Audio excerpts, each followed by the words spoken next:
I'ma cock my nine, mother.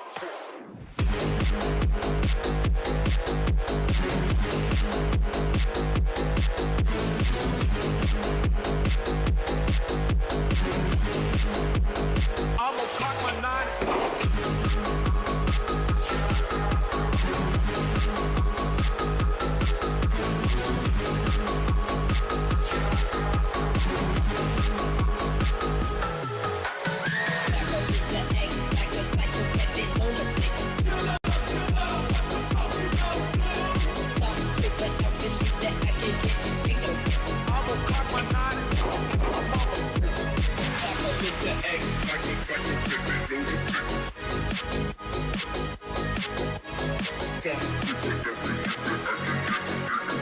I'ma cock my nine, mother.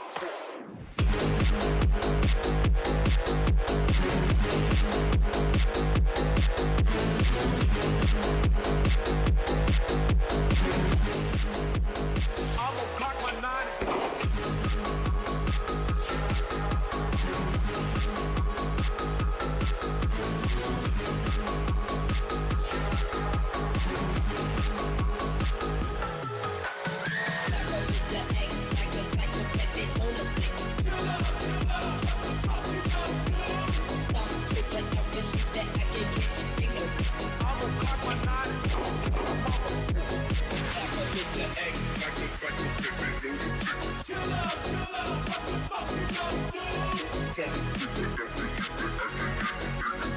I'ma cock my nine, mother.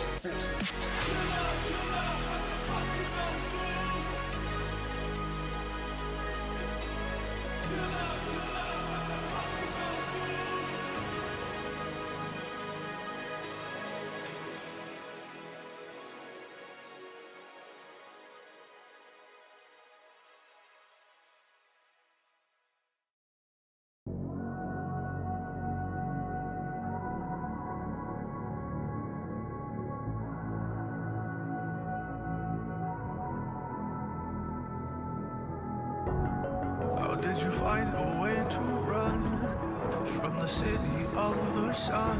You could have stayed, it's only over when the day is done. I never knew you was a runner, yeah. I mistook you for a stunner.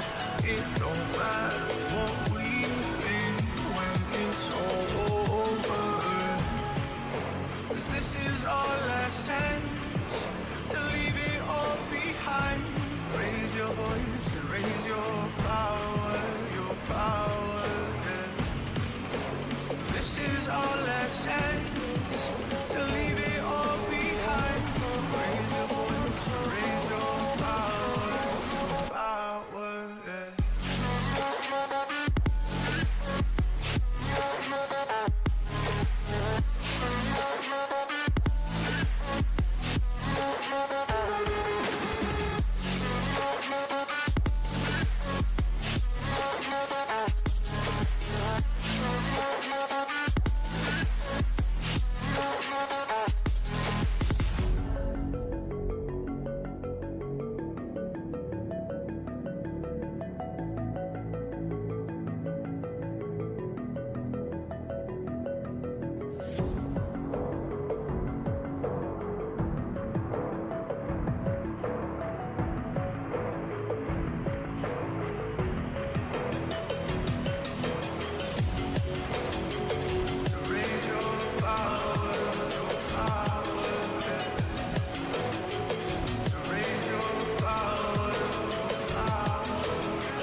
This for the players out there, check out this dope shit, man. Pay is another dollar, we getting paid. Another day, another dollar, living in the bay. Hustling for my baby, trying to plan my escape. I ain't staying in the matrix, really trying to get my papers. This for the players. Pay is another dollar, we getting paid. Another day, another dollar, living in the bay.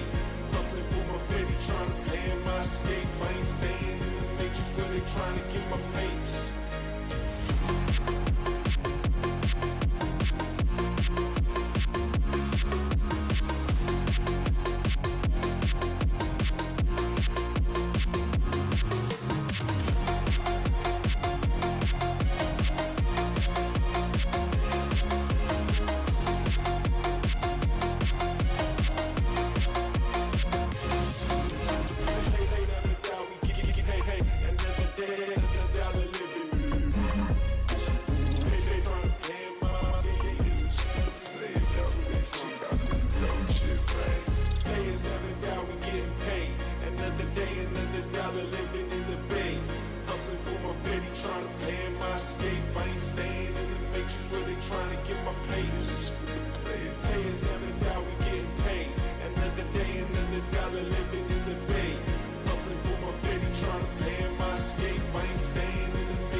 And when you feel like you're nothing, but you wanna be something, yeah.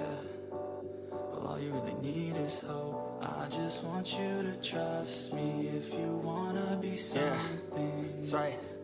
Let's go. Yeah, when you're feeling down and you're out, like you got nothing but doubt, you're alone in the crowd, just trying to figure it out. All of this cloud and this money got you feeling left out. Listen up to me now, every word that's out of my mouth. Wake up, it's me. You gonna follow your dreams, or are you just gonna be another cog in the scene? You feel the hope in this beat, yeah, the hope that you need to proceed and be exactly what you want it to be. I feel right and I'm proud, hype and I'm loud. I'ma shout all about how I feel in the now. Ain't nobody ever gonna try to change me till I'm dead, pushing up daisies. I'm alone in the crowd, I won't feel down. I got hope right now, and I know I'll be found. I don't really care just what all other haters gotta say. I know everything I do is gonna make them fade away, yeah. And when you feel like you're nothing, but you wanna be something, yeah. Well, all you really need is hope. I just want you to trust me if you wanna be something, yeah. Then all you really need is hope. Take a look in the mirror, are you seeing some fear? You hear the voice in your ear, can you start to see clear? Are the bad thoughts near? Or can you be where your feet are, yeah, when you stand right here and say no? I'm never gonna give up, I'm never gonna slow. The one that doesn't give up, never loses to a foe. The one that could show to myself I could go all the way to the top, can't stop me. I'm a soldier, always closer till it's over. Older, but I'm bolder, moving forward, molder, never slower. Good to know ya, don't go make me drop my shoulder. You need to believe you can achieve everything that you dream. Everything that you need is in the air that you breathe. It's in the mind that you feed, it's in the time that you bleed. Every second of life is another blessing to me, And when you feel like you're nothing, but you wanna be something, yeah. Well, all you really need is hope. I just want you to trust me if you wanna be something. Yeah, let's go.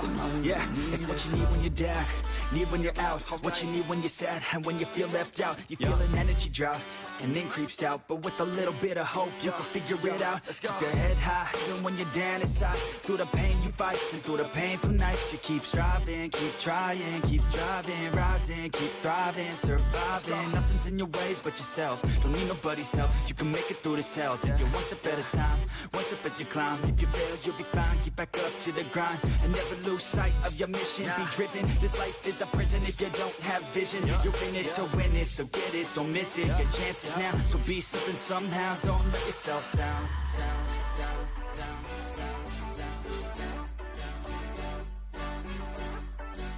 That's right. Sometimes all we really need is hope.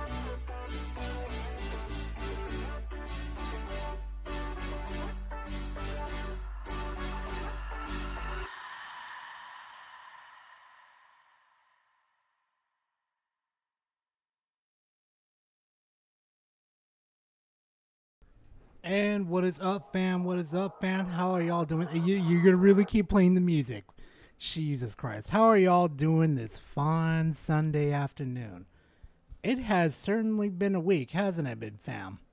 Very interesting shit has been happening. Especially around the commentary place. Yeah, I've been noticing. Trust me, Gar's been noticing some shit. Hey, Lauren. Yeah, good. You got off of work. Shit.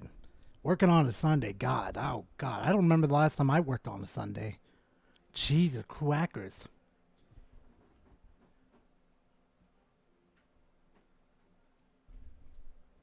Well, good to know you guys are doing good. That's good. Because holy crap, it's been a week for me, too. Anyway. So this week is...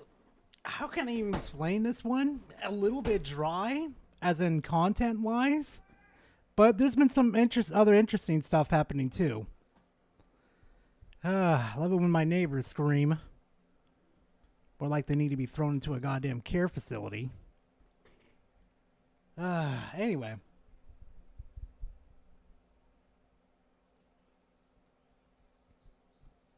Okay. Yep, I got everything all nice and tidied up and set up. Anyway, you know what? Let's get this party started since there's not much going on. Well, I mean, except for the usual pony shit going on, as usual. And the Nintendo drone, of course.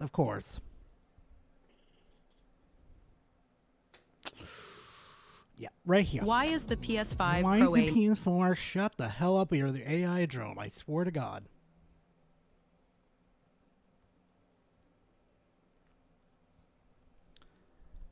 All right. So supposedly, I've been watching this channel ever since it came into my freaking, my hindsight over here. It's such an interesting thing. I swear to God. Oh my God! Look at this shit. Why wait for the PS5 Pro official release announcement? Wait, no, I don't think this is the right video. Hold on a second. No. This is the video. This right here. This one right here. Proof PS5 Pro is better than the 255 gaming PC. This is the video right here. This is the one I wanted to get. Excuse me a second. I need to go rip somebody's fucking head off real quickly. Be right back.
All right.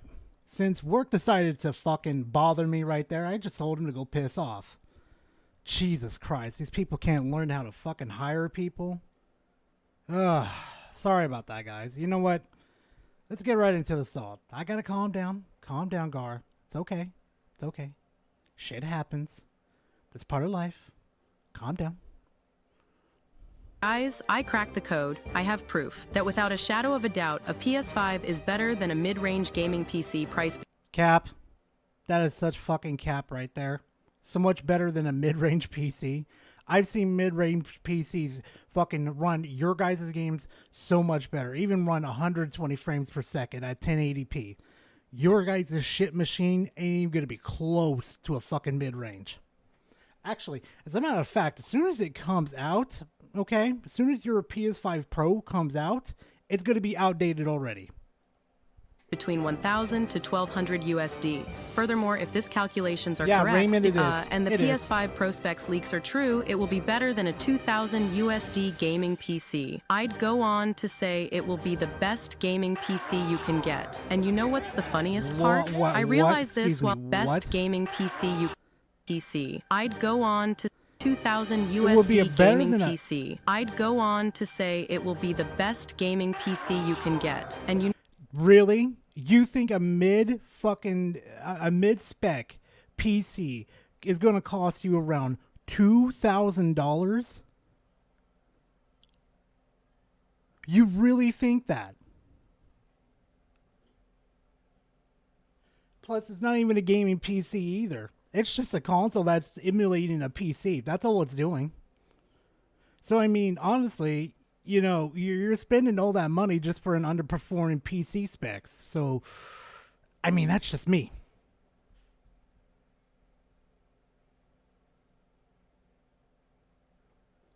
Oh, it's growing. Okay, to be honest with you, Dinar. Hey, welcome to the family, Pidgey. I appreciate it very much. Anyway, but yeah, PC gaming is growing pretty big. Not as rapid pace as mobile gaming, but it's growing. I mean, for God's sakes, look at the user base on Steam. It's fucking insane. know what's the funniest part? I realized this while I was doing research for something else. Insane. But first, is PSVR2 the best headset for PC gaming, especially given its God, no. God, no, it is not. No, if anybody's thinking about buying a PSVR 2 for their fucking PC, don't do it. Save up for an Oculus or some other type of VR headset because Sony wants to restrict the hell out of this. It's, unbeatable price? Right now, the PSVR2 headset is on sale for $350 at several retailers, while a bundle that includes Horizon Call of the Mountain is down to $400. These deals reflect $200 discounts, making it the lowest price we've seen for this hardware. Yeah, you want to know why it's discounted that much? It's because it's a failure. Sony has failed to capitalize on the VR market, per fucking usual. Like Steam over here, they're doing perfectly fine with their VRs. So that's why I kind of suggest don't buy the PSVR 2 because, well, I'm just going to say it. I'm going to say it. It's underperforming, and it's much better to get an Oculus. Big question is, can the PSVR 2 support any virtual reality PC game? Kind of. It's complicated. Let me try to break it down. Basically, the PSVR 2 can support some VR games on PC, Right there. Can only support some of the games that are on PC. Some. Keyword right there. That's your fucking problem right there. This is why I'm telling you guys to go after the other VR headsets. At least they can work with all the other ones, not just some of them. God. those available on Steam VR, thanks to a new adapter that allows for this functionality. Yeah, the AI voice on here, yeah, it's probably just a dude behind this fucking videos doing this type of stuff. Fucking making the PlayStation coomers over here coom their pants because they can hear a fucking female voice now. However, there are important limitations to consider. 1. Game compatibility. While the adapter enables access to a range of Steam VR titles, it does not mean the PSVR 2 can play any VR game on PC. The headset is primarily designed for PlayStation 5, and its compatibility with PC games is limited to those that support Steam VR. So what you're telling me is that I'm buying a fucking hunk of shit for $300. Yeah, that's not loyalty branding blindness right there if I've ever seen it. Includes popular titles like Half-Life Alyx and Fallout 4 VR, but excludes games that require features not supported by the VR2 on PC. Several advanced features of the PSVR2 will not function when connected to a PC. This includes— Look at this! Look at this! You've practically disabled the best parts of your fucking VR. No HDR, no high dynamic range support, no eye tracking, reduced haptic feedback, no adaptive triggers. What is the fucking point of buying that? Hey, Meat Pie, how you doing, man? But like I said, what is the point of buying a PSVR 2 if you're going to limit all that stuff? Fuck that. I'd rather get the extra $200 and go get an Oculus Rift that could do all this and not limit to me, okay? Great job, Sony. You capped yourself. includes HDR, eye tracking, adaptive triggers, and haptic feedback. Drink. Hey, Meat Pie, welcome to the family. Thank you very much. Also, never apologize for being late. You're always on time. Don't worry about it. The only person that has to be apologized for ever being late is me, not you guys. You guys are always on time. Except for basic rumble. However, it retains some hardware capabilities like 3D audio and foveated rendering without eye tracking. While the hardware is impressive, it's not backwards compatible with games from the original PSVR. That's impressive. So you're saying a piece of hardware that you're supposedly going to use for PC is impressive. That's what we call fucking deadware. Not impressiveware. Deadware. And its current game library lacks a standout title. The Meta Quest 3, which costs $500, remains a better buy for most people. So if I were a PC gamer, I would think twice about getting one. I mean, you are basically getting a half of PSVR 2. This is what I understand from my research. The eye tracking feature is one of the main selling points of PSVR 2. I still think PSVR 2 is best experienced on PlayStation 5. You give... Oh my fucking god. Okay, no, I'm backing that up. Hold on. The gamer, I would think twice about getting one. I mean, you are basically getting a half of PSVR 2. This is what I understand from my research. The eye tracking feature is one of the main selling points of PSVR 2. I still think PSVR 2 is best experienced on PlayStation 5. I just wish they'd make more games. Okay. No. I've got to do some research real quickly. VR eye tracking.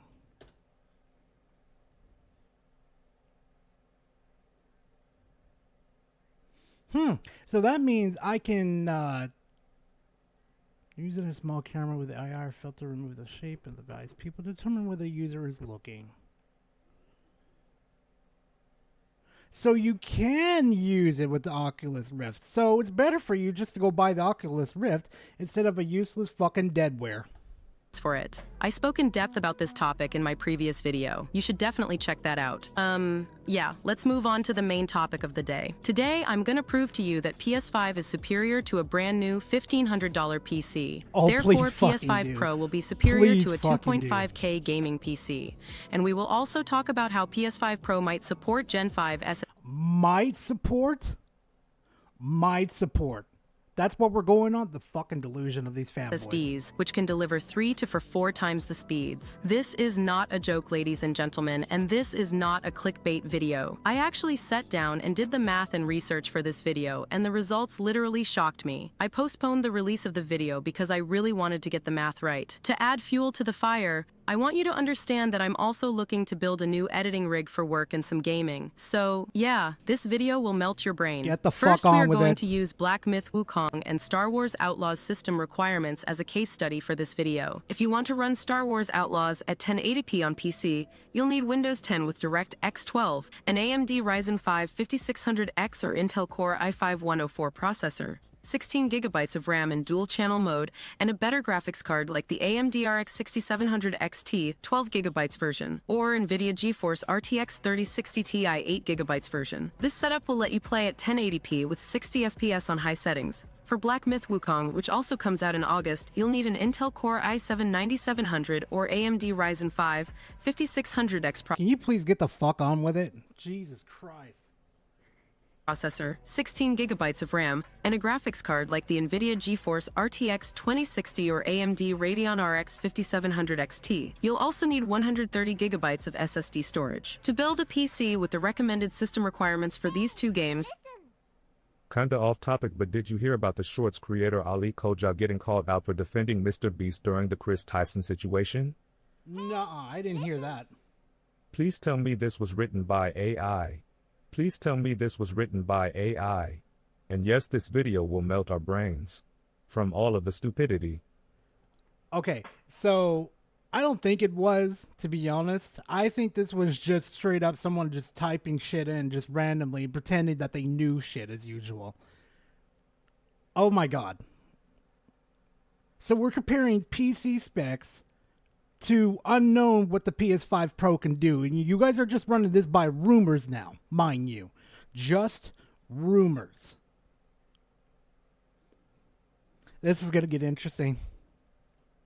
you would likely need to spend around $1,000 to $1,500 USD. Here's a breakdown of the estimated costs for each component. You can pause and read it, and you can do your own calculations. The total cost will vary depending on sales, bundles, and the specific models chosen. Prices are approximate and can fluctuate. With the recommended specs, you should be able to run Star Wars Outlaws and Black Myth Wukong 1080p 60 FPS on high settings, or potentially higher resolutions with the help of DLSS or FSR. But if you want to use a good upscaling method, it's better to go for NVIDIA's DLSS tech, which will cost you more. Now here's why the PS5 is a better deal compared to a mid-range gaming PC. While we won't be hitting 4K with ray tracing at 60 FPS on the PS5 for games like Star Wars Outlaws and Black... Oh, would you look at that? You won't be hitting 4K with the... You motherfucker said that it's the PS5 Pro is going to be hitting 4K anyway. Oh, what happened? Are you preparing that your console not going to be that powerful enough? Myth Whoop, the PS5 can easily deliver a smooth experience at 1440p 60 FPS. For ray tracing, we might see it in Black Myth, but probably not in Star Wars Outlaws, since Ubisoft usually focuses on great lighting without needing ray tracing. They focus on great lighting. Oh yeah, let's worry about that. Okay. No, let's keep going. Ubisoft games like AC Origins and AC Mirage show that they can create amazing visuals without ray tracing, which is impressive. As games start being developed for current-gen consoles... Really? AC Mirage? Origins and Mirage? You sure about that?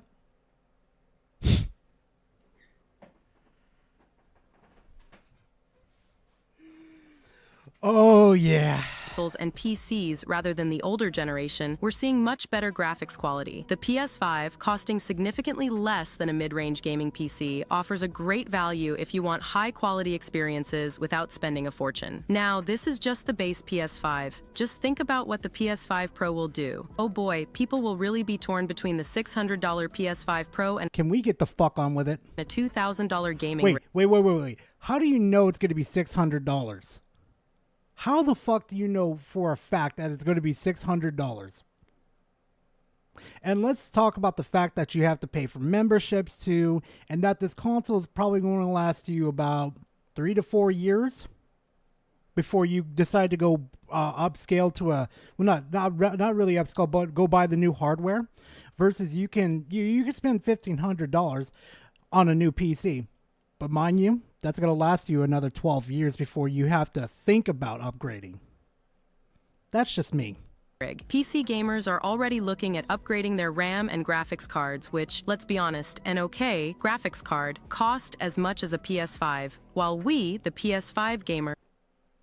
An okay graphics card costs as much as a PS... Yeah, if you're going for new, sure. But if you're going for used, ooh, it's going to dip in price. Oh, it's going to dip in price. Are just waiting for the games to release. As a PS5 gamer, there's only one factor I care about. Will the game run at 60 FPS at a decent resolution? If the answer is yes, then I'm considering it. This is why I completely... Solution. There's only one factor I care about. Will the game run at 60 FPS at a decent resolution? If the answer is yes, then I'm considering it. That's all you fuckers care about is my graphics? Really? Not the other implications that you have a better service on Steam? No, my graphics is the only I care about. Yeah, in about 2 to 3 years, that fucking console is going to be useless to you people, and you're going to go into the PS6. Holy fuck, you people have no standards. This is why I completely skipped Dragon's Dogma 2 last year. The game has great reviews, but I'll be brutally honest with you guys. I am not impressed by the graphics at all. At this fidelity, with people in town popping in 5 meters away from my character, and the game not running at 60 FPS on the PS5, it's a pass for me. Again, nothing... So it's not even guaranteed that your fucking PS5 Pro is going to run these games at 60 frames per second in 4K. Even though they promised that with the original PS5 and the Xbox Series X. Wonder if they're lying again. Or it's just you. Either one. Against the game, I'm sure it's awesome, but I expect more from devs in 2024. This might sound annoying. Hey, what's up, fam? How are you doing? And thank you very much for becoming part of the fam. I appreciate it.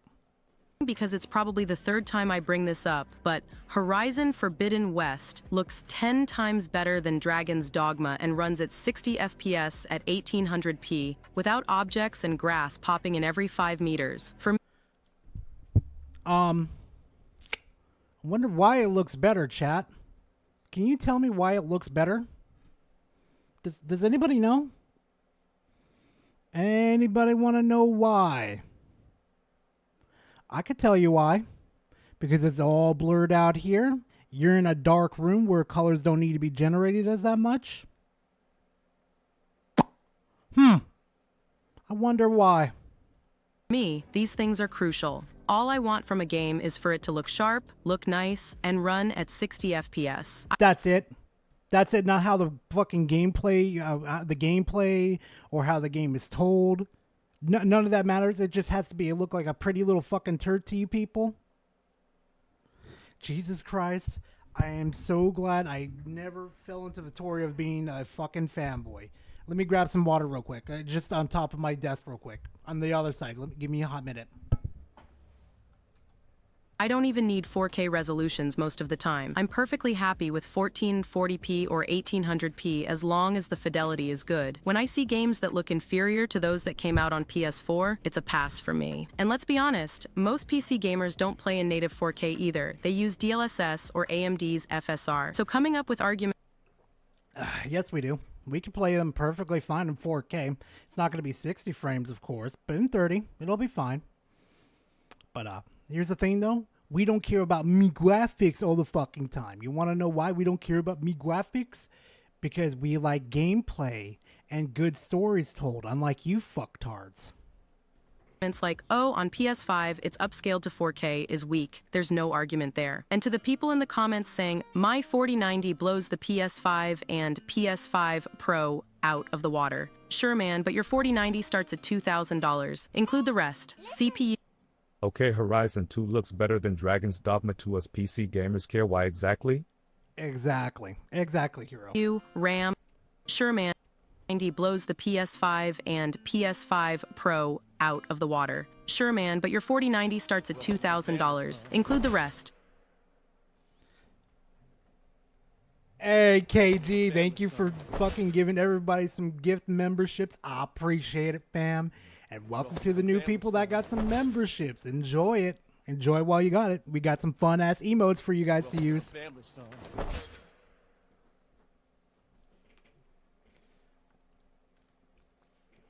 Oh, looks like freaking Spec and Josh and Kellina got one. Ooh, beautiful. Mwah. Thank you so much again. I really appreciate it, man. Let me back this up. Hold on. PS5 Pro out of the water. Sure, man, but your 4090 starts at $2,000. Let me do something real quick, chat. Just some research real quickly.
So he said 4090, right? Include the Pro out of the water. Sure, man, but your 4090 starts at $2,000. Include the Are you sure it starts at 2,000? Sure, you could get one for like fucking the new 2,000, sure. But I'm looking on eBay right now. I could get one between 1,000 and 1,500. I could probably go to Newegg and find it between 1,200 and 1,500. So no, it doesn't start at 2,000. Fucking delusional.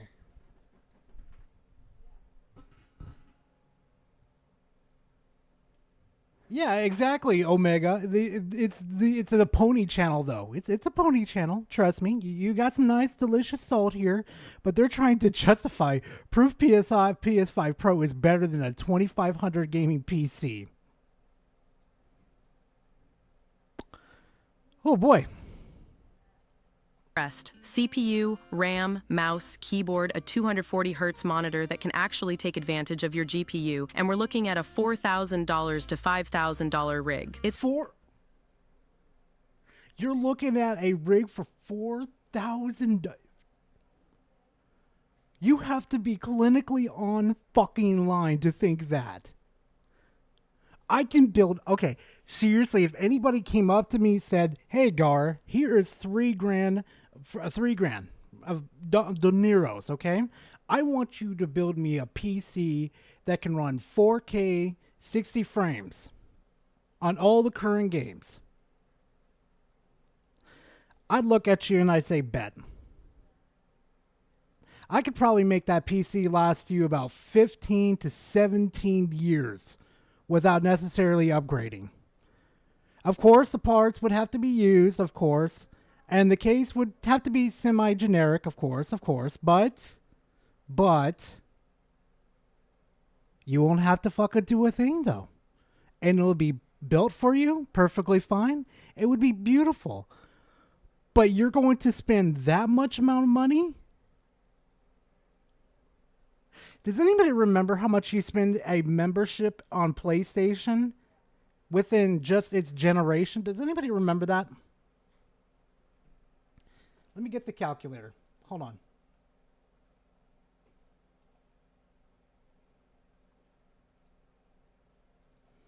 Okay.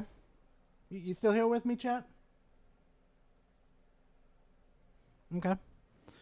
So the highest tier membership that you could get on there is about, I think, 15?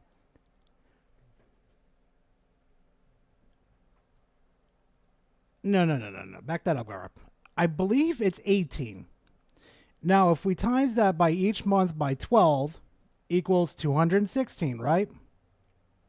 Now, usually a console lasts about 7 to 8 years. Let's do 8.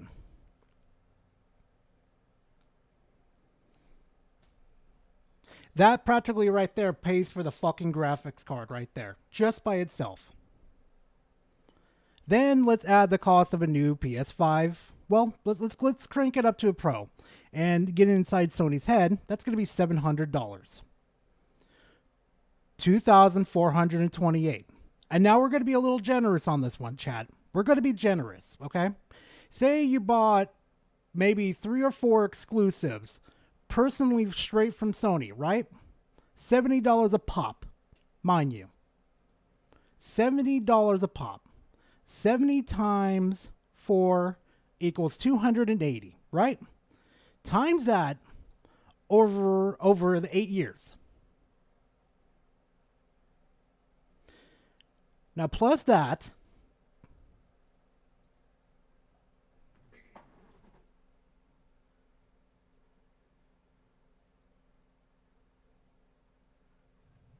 you've already spent like $4,000, almost $5,000.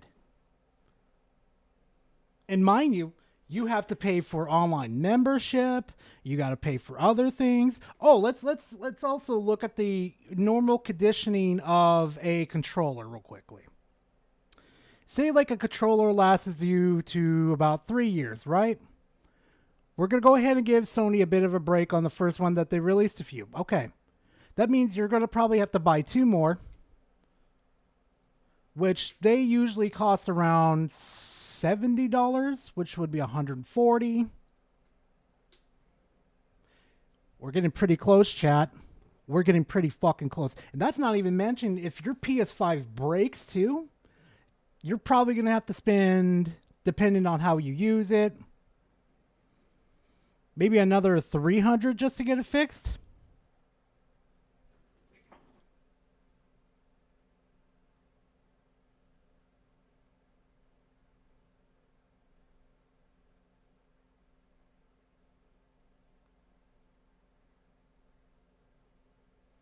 Nah, probably not with the warranty, to be honest, Richard. I'm just going based off of just, the basic stuff. There's their total right there for a whole fucking generation.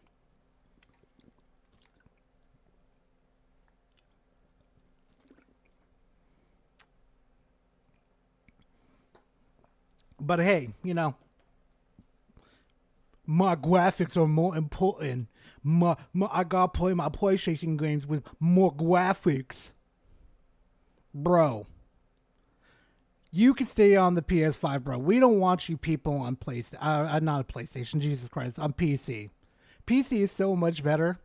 I don't need more graphics. I just need games to play.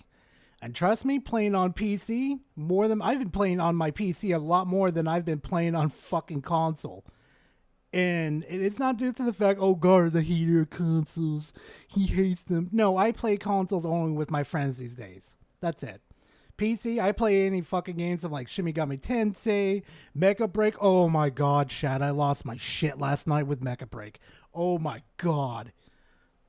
But my point exactly is, you want to be cost efficient? Move to PC. It's awesome that you have that, but you are in a very small minority. Most PC have PCs more expensive than a PS5, and they run a lot of games worse than the PS5. It's a fact. A lot of people who already own a PS5 run a lot of minority $1,000 rig. It's awesome that you have that, but you are in a very small minority. Most PC have PCs more expensive than a PS5, and they run a lot of games worse than the PS5. It's a fact. You sure about that? PCs runs Dragon's Dogma perfectly, a lot better than the fucking the consoles. Run on the consoles, Jesus Christ, Gara, your English language. Use your English. Swear to God, Chad, I'm losing my fucking mind. The point I'm trying to make right here is the pure fact that PCs can run these games a lot better than on consoles. You want to know why? It's because we have mods and many other things at our disposals that we could rip the game apart personally and find out what's wrong with it.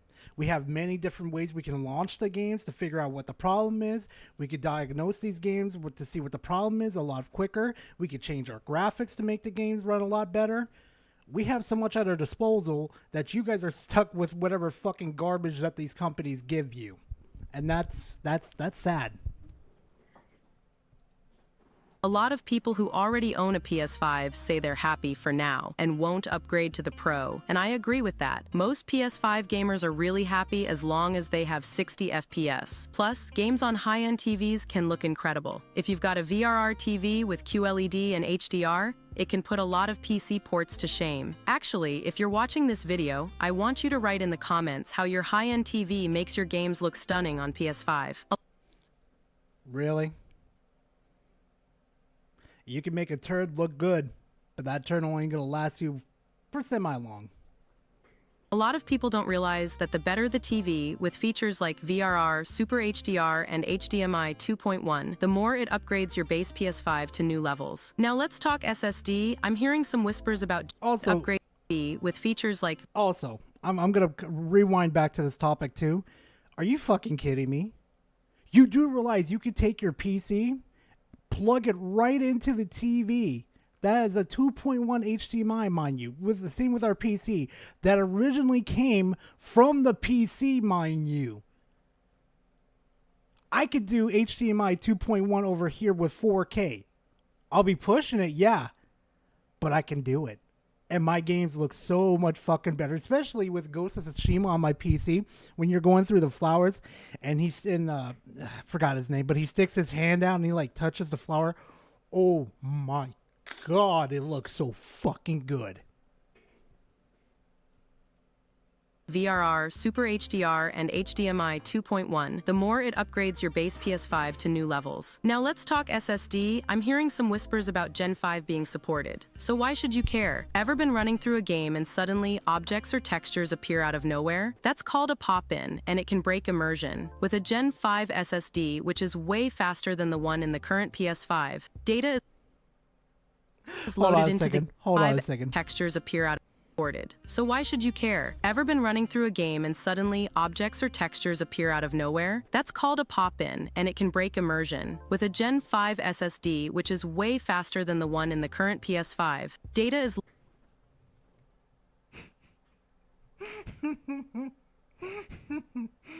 Tell me you don't know a fucking shit about game development without telling me you don't know shit about game development. You do realize just because you have a faster SSD does not mean it's going to make it look, process things a lot quicker, right? You do understand that. That's not the only factor in this situation. It could be poor development, poor asset distribution. It could be many things, but it definitely not just relied on the SSD. Excuse me, I burped. Loaded into the game more smoothly. This means fewer pop-ins and a more seamless experience as you explore the game world. So fast SSD is not just about loading times, but also about loading assets faster in open worlds? Exactly. A fast SSD does more than just cut down on loading times. It also helps with how quickly assets are loaded in open world games. For example, if you're exploring a massive city or landscape, a fast SSD helps ensure that new buildings, terrain, and details appear more naturally and seamlessly. Stuttering or lag can occur when the game struggles to keep up with loading assets. In games with dynamic weather, time of day changes, or large numbers of NPCs, a fast SSD ensures that all the necessary assets for these dynamic elements are loaded quickly. On this channel, size matters, so let's talk storage. It's rumored that the PS5 Pro will come with a larger internal SSD compared to the standard PS5's 825 gigs. While exact details aren't confirmed, many expect the new console to feature a minimum of 2 TB of storage. However, there's some skepticism about whether You really think it's going to come with 2 terabyte storage? And you're going to think it's going to be priced at $600? They've been gaslighting you motherfuckers to buy the PS5 over price. What was it? At MSR? What not? Is it MSR? No. They've been charging you guys the exact same. Well, no, fuck. What was it? God, I'm off my game today. No. I have no for a fact. Do you know fucking Sony is making oodles and noodles of money over the PS5? They're not losing money over it. They're actually gaining money from those sales. And you really think they're going to make the PS5 Pro affordable at $600 with an SSD at 2 terabytes? Brother, I got some bad news for you. You ain't paying $700. You're paying $800.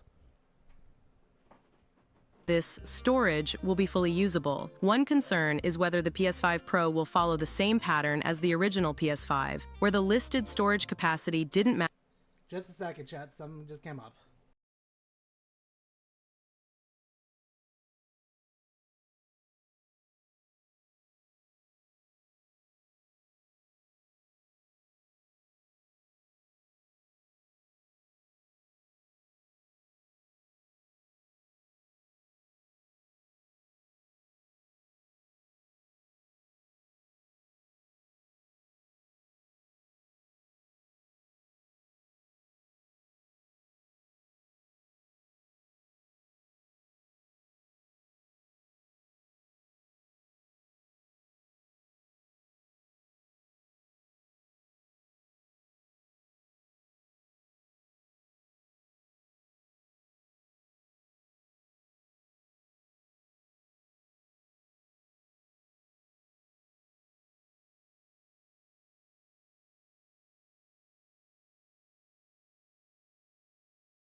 All right, sorry about that. That was just a neighbor borrowing something. Anyway, Devastator, nah. 700, nah. If these guys think that the two terabyte SSD is going to be fucking priced at $700, then they don't know the fucking market that's going on right now.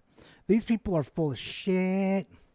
Match the usable space. The original PS5 advertised a 1 TB SSD, but left users with around 650 gigs of usable space. If the PS5 Pro follows this trend, a 2 terabytes drive might only provide around 1.6 terabytes of usable storage. This discrepancy can be... Oh, look at that. You're not even going to get the full usage out of your your SSD. Meanwhile, mine over here, it has a terabyte SSD over here. Only takes about 100 of it. Meaning I have 1.9 of SSD to use. Ooh.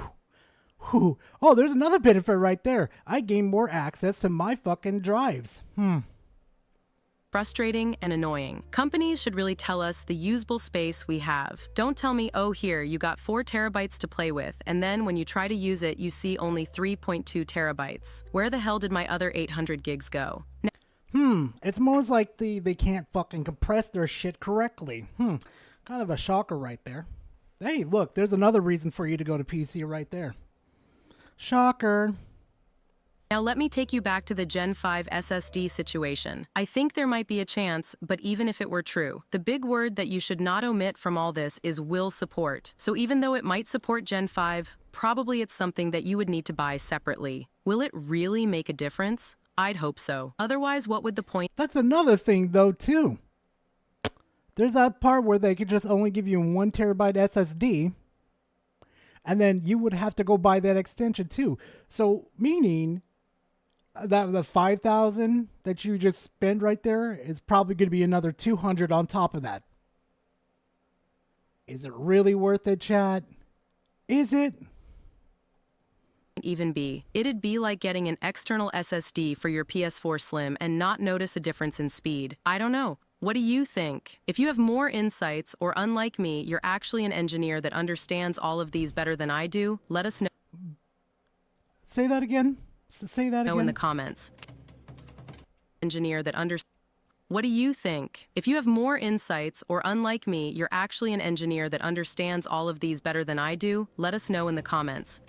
You don't have to be an engineer to understand the basic shit. Marvel 1943, Rise of Hydra is one of the many new Marvel along with the Howling Commando. Oh, just going over their crappy little news. Jesus Christ. All right, chat. Guess who is fucking next?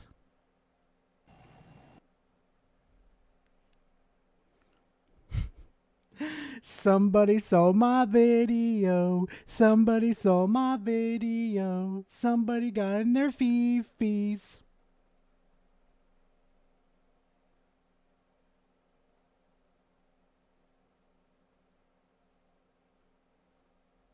Oh, good God. Yeah. No, sorry, Chad. I was looking at Discord real quickly.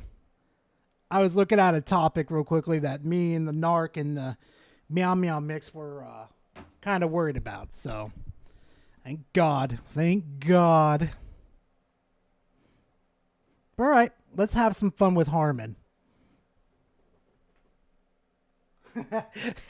How do I look? Yeah. Oh, I gotta show that real quickly. Many people don't know what that is. Let me just show it real quickly. Hold on. That's funny. How do I look, Yellow Man? For the people that don't know about this show, you guys gotta see this shit. It's fucking hilarious. All right, now that we've gotten you out of the house, all right, first off, I do hope that Shrimpina likes my cool new attire. look, I told you, man, you need to get over her, okay? There's plenty more fish in the sea. How do I look, Yellow Man? If anybody's curious about the show, it's called Smiling Friends. Please go watch it. That shit's hilarious.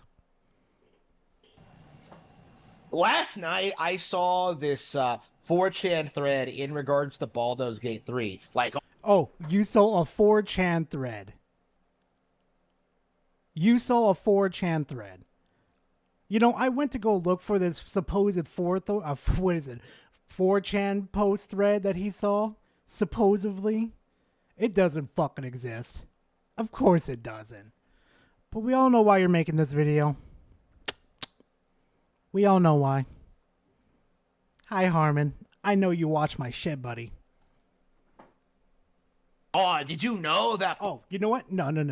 You know, a lot of people ask me too, like, Gara, how do you know he watches your videos? How do you know it? You want to know how I know? You know how anytime I can notice that you guys are making clips about me, I know who does it. Yeah. Yeah, I could see it all in 4K, chat.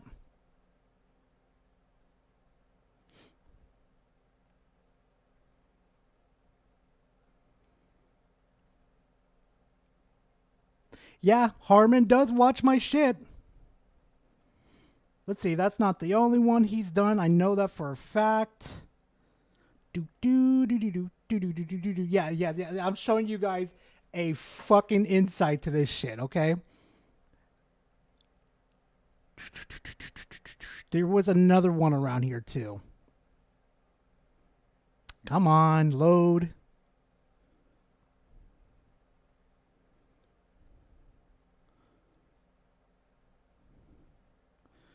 Oh yeah, Black Cobra, you little shit. Ah, I can't find the other. Oh, there it is, right there. Right there. So yeah, anybody says, well, girl, you don't know for a fact that Harmon Smith watches your content? You sure about that? Are you really sure? Because I'm sure. Baldur's Gate 3 beat Legend of Zelda Tears of the Kingdom, and it's interesting looking back on this because first of all, Tears of the Kingdom did win more Game of the Year awards than Baldur's Gate 3 did. Wrong. So fucking wrong.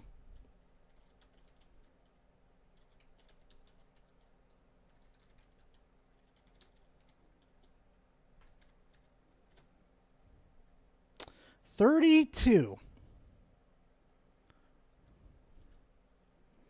What was it? Tears? Did he say Tears or Breath? It did sell more. Kingdom did win more. It's interesting looking back on this because first of all, Tears of the Kingdom did win more.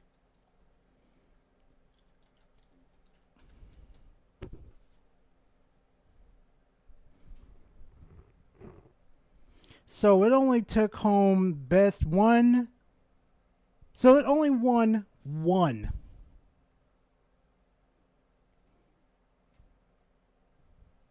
You sure about that, Harmon? Are you sure, buddy? Cope.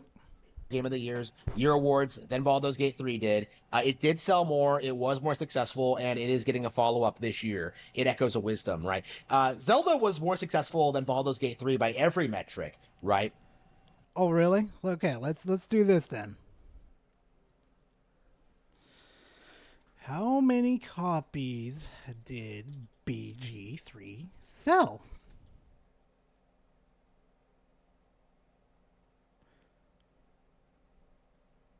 $10 million copies.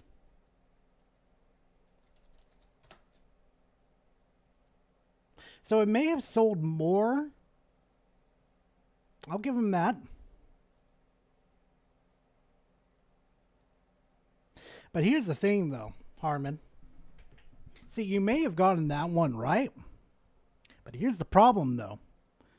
Just like with Power World over here, a small indie dev beat the shit. Oh, well, not beat the shit. Is starting to eclipse a big AAA developer. Mind you. A small indie dev has sold 10 million copies. That's a threat to Zelda. Watch, he's gonna take that out of fucking clips. He's gonna clip that. Watch, bet y'all. But people really do want to cling on to Baldur's Gate 3. They really want to fool people into thinking this game was some kind of phenomenon, and it was. It was. It was so much fun to play this, especially when you got your hands on Karlach. Oh my god. But yeah, it was though, Harmon. Something that the industry really fucking needed. Some innovation versus playing the same repetitive Zelda game again. Ooh, look, I could put things together mechanically again. I could go fly everywhere. Like I can't go do that in Fortnite. Like I can't do that in Banjo-Kazooie. Yay! Super successful, and they want to do that to weaponize it against Zelda, because I've always seen this. Whenever people like bring up like Baldur's Gate 3, it's always in association with like the Game Awards thing. It's always in association with like Zelda, right? They don't talk down to Spider-Man 2. They don't talk down to Starfield or Hogwarts Legacy. They are. The fuck do you mean we don't talk that? We talk down about fucking, what was it? No. God damn. Talk down to Spider-Man 2. They don't talk down to. We did talk down Spider-Man 2. Spider-Man 2 was a hunk of shit. Starfield or Hogwarts Legacy. We talked down Starfield because Starfield was terrible at the mid-game to end game. And Hogwarts Legacy? No, it was a good game. No, get that name out of your mouth. See, they are specifically targeting Zelda. And this is the only reason why it's supposedly getting targeted is because you're using it as an example as a fucking idiot. But that's just me. The typical tactic used by astroturfing shills is just focusing on the game that people actually like, the game that people actually play, and then they're just like, oh, that sucks, actually. And then they just try and like keep their own irrelevant game talked about, right? It happened. What the fuck are you doing, Harmon? It's been a year since fucking Tears of the Kingdom came out. Nobody's talking about it except for you at this moment. With Horizon Zero Dawn in 2017, and it took years and years before people started seeing through the franchise and realizing that like it was entirely. Hey, Evil, thank you very much, fam. I appreciate it. Thank you for being part of the fam. I appreciate it. Entirely astroturfed, right? It took like a VR spin-off and a sequel for people to start realizing that like, wait, nobody really cares about this Aloy's game, right? Right. People started seeing through the franchise and realizing that like it was entirely astroturfed, right? It took like 2017, and it took years and years before people started seeing through the franchise and realizing that like it was years, right? Just try and like keep their own irrelevant game talked about, right? It happened with Horizon Zero Dawn in 2017, and it took years and years before people started seeing. That's because it's a new IP, Harmon. You're acting like it's been around for fucking years when it hasn't been. It's still a new IP. What are you talking about? Why are you comparing new IPs to Zelda? Holy fuck, Harmon must have been... His mother must have drank when he was being, processed. To the franchise and realizing that, like, it was entirely astroturfed, right? It took, like, a VR spin-off and a sequel for people to start realizing that, like, wait, nobody really cares about this Aloy's game, right? Like, it's not that big of a deal. Like, again, people forget this, but I remember what it was like in 2017. In that period when Breath of the Wild first came out, where people were, like, bending over backwards trying to tell you that, like, Horizon Zero Dawn is better!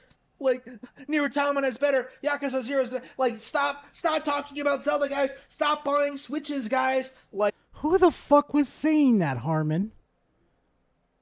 You fucking delusional tard. Like, I remember what that was like. And then I swear to God, he's like trauma dumping because other people prefer other things versus fucking Zelda over here. Guys, give attention over here. Zelda needs attention over here. Give it attention. What the fuck, Harmon? You're like probably in your 20s or early 30s and you're acting like a perpetual child? Like you're acting like this is the 1980s? Bro. Grow the fuck up. Tears of the Kingdom comes out, like, years and years later, and they did the typical Zelda cycle thing, where they pretend Breath of the Wild was good for, like, 10 hours, and then like, say that, like, Tears of the Kingdom, like, disappointed me. Like, they tried doing that thing, right? They tried pushing that narrative, and it just falls completely flat, right? Because, like, Baldur's Gate 3 and Tears of the Kingdom, at the very least, they are completely different games, right? Like, they are completely different genres, and it is safe to say that, like, Tears of the Kingdom is a far more mainstream, relevant game than Baldur's Gate 3, which is part of a neat... You're acting like that's a good thing, like it's a win over BG3. What is your point, Harmon? All you're doing is throwing these fucking these words around, pretending that you're smart when all you are is a frantic fanboy that's scared of fucking change. Because God knows you are so comfy with your comfy games. Like, God, I can't. Fucking Harmon sometimes. Niche genre that nobody cares about. Right? Nobody cares about CRPGs. Nobody. And yet we're supposed to believe that, like, oh, this one is different though. It's innovated on the genre. Like, everyone I've talked to says it doesn't play any differently than, like, Divinity Original Sin 2. Harmon, who are the people you talk to? Is it the voices in your head? The voices in your head that uses these excuses as arguments? I think you need to evict them. Because honestly, they're not doing good for you at all. You need to get some better ones. Because honestly, these arguments that you're providing are dog shit. Right? Like, what exactly is supposed to make Baldur's Gate 3 the game of the year 2023? All anybody can do is just screech about the Game Awards and try to tell you that, like, Tears of the Kingdom wasn't that great, when, like, Tears of the Kingdom isn't the only game that came out in 2023, right? Like, I have a hard time believing Baldur's Gate 3 is even better than Elden Ring, to be completely honest. Are we now paying compliments to Elden Ring, Harmon? Boy, if I catch Harmon playing fucking Baldur's Gate 3, this man is going to have a heart attack from how much he has to read, how much he has to... Oh my god, it's going to be fucking hilarious. Honest with you, like, I haven't played Baldur's Gate 3 yet, but, like, now that I've started looking at, like, gameplay footage and, like, seeing what the game is actually like, I see a slow, boring mess, right? That's, You know it's a turn-based game, right? Like you like to play with your RPGs, like Final Fantasy, and the many other games you like to cap for, like Mario RPG. You know it's turn-based, so it's gonna be kind of slow, where you actually have to think it out, how you're going to approach certain enemies. Probably wouldn't be able to be competitive with Fire Emblem. Like, is my... Darkness, he hasn't played it. I know for a fact he hasn't played it. I look at his fucking Steam page and I know for a fact he hasn't played it. I looked at gameplay. Wait. Is Harmon gonna play BG3 when it's come up to his, like, 2-year anniversary? Like with Elden Ring? Oh, Harmon, I fucking dare you. I fucking dare you. My honest opinion, right? Like, why exactly would I get fired up over like a mediocre Western developed CRPG? Like, why exactly would... Larian is not Western. Oh, they are definitely not Western. Am I supposed to be excited for this? Right? Because it's the new shiny thing? Like, no, I have never seen any reason to get into Baldur's Gate 3, right? Nobody has ever done a good job, like, telling me, like, explaining to me what makes the game good. It's always just like, oh, it's the best game ever made. Okay, why? Because, like, you make decisions and stuff. I remember when people said the same thing about Mass Effect, and look where that ended up, right? So, because you can make decisions in a game, it makes it bad, Harmon? Harmon, cheese and crackers, buddy. Are you just perfectly fine being on a railing and just keep going on and on? I think he is. I think he's nice and cozy with going down a linear path and not caring, not thinking at all. I think that's what he enjoys. Good fucking God, go fucking shave, Harmon. It is, to me, appalling just how many people make these gigantic, ridiculous statements with the intent of like specifically downplaying Nintendo releases, right? Like it isn't just about Baldur's Gate 3 versus Tears of the Kingdom. It's like everything against Nintendo, right?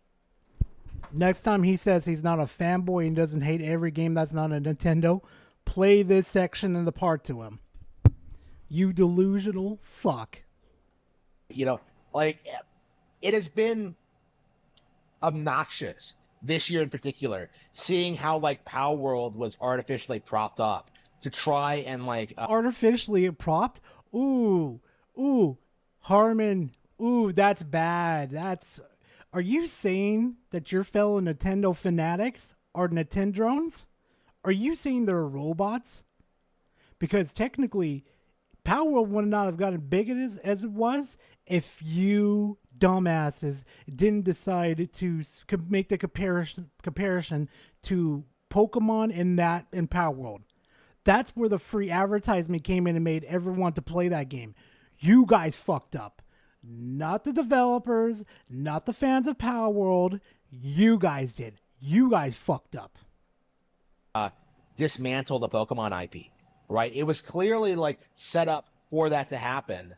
But to do that, they would have to like dethrone like the biggest media property in the world, right? Like again, like a real problem that like the gaming establishment is happening right now is that like Pokemon's core audience are too young to consume gaming media. Too young? They're too young to. Welcome to the family, son. Hey, Vanguard, thank you very much for becoming a member. I appreciate it. And let me go ahead and read off that membership real quickly.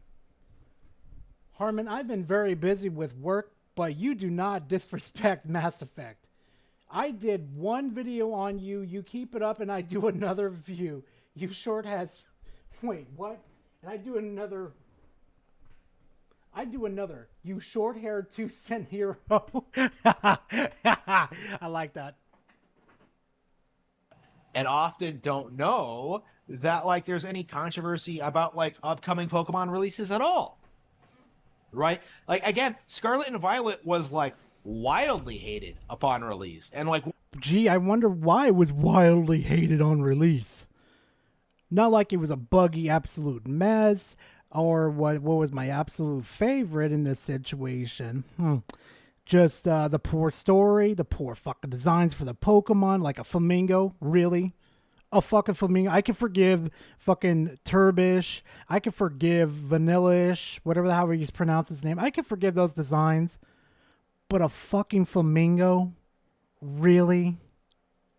What happens? It becomes like some of the best, they become the best selling games on Switch, right? So did Sword and Shield, right? Like the attempts at subverting and destroying Pokemon have like completely failed, and attempts like paltry, pathetic attempts like Power World are just falling flat on their face, right? How are they falling flat on their fucking face, Harmon? They're still doing perfect. Actually, matter of fact, they're still doing perfectly fine over Violet and Pokemon Scarlet and Violet. That player base has dwindled very fucking hard. And the what was it? Actually, you know what? Let me go to Google Trends real quickly. Let's go and find this out. Google Trends.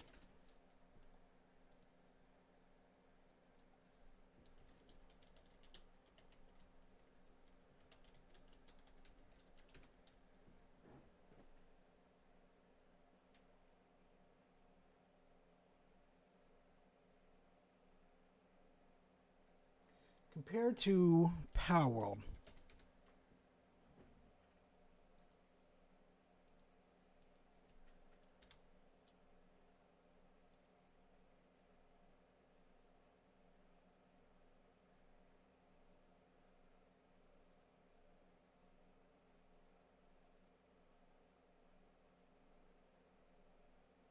Huh. You know what? That's interesting, though. Because, see, here's the thing, though. The video game is not being talked that very much. But the card games are doing very well.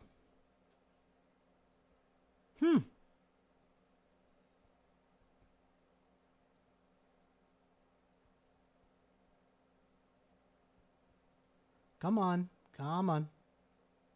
Okay, now it's not going to load it. That's great.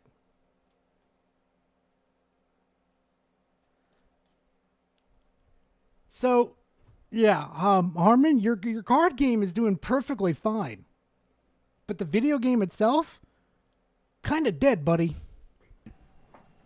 Like, and Baldur's Gate 3 is the same way, right? Like, you can't take something like Baldur's Gate 3, throw it against Zelda, and expect it to win, right? Like, I would not be surprised that when the Zelda movie comes out, that it outperforms Lord of the Rings, right? That it outperforms like all those terrible D&D movies, right?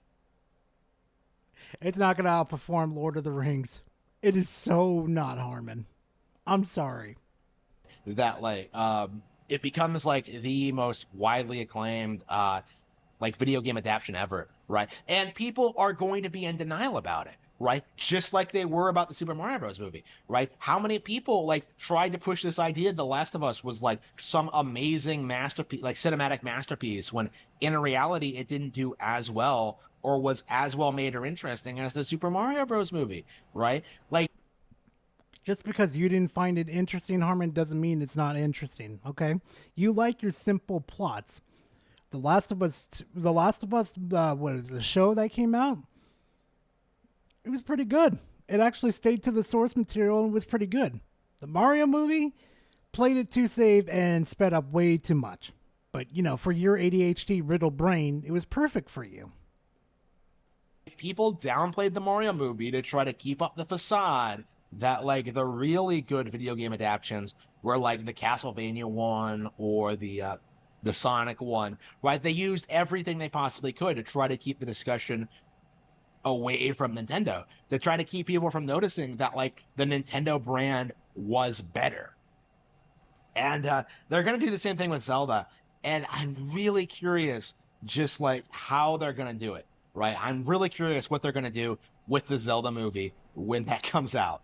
It's going to be interesting to see, but it is doomed to failure, I think, What's doomed to failure? Is the way to put this. Because like even in the mid-2000s, when like I would say people actually took like the criticisms towards Zelda seriously, like even back then, where the fuck is this talk about the BG3 fanboys attack the Zelda? Where were like we? acknowledging Come on, Harmon. that like Ocarina of Time was one of the best games ever made, right? You know, they were attacking like Majora's and Wind Waker and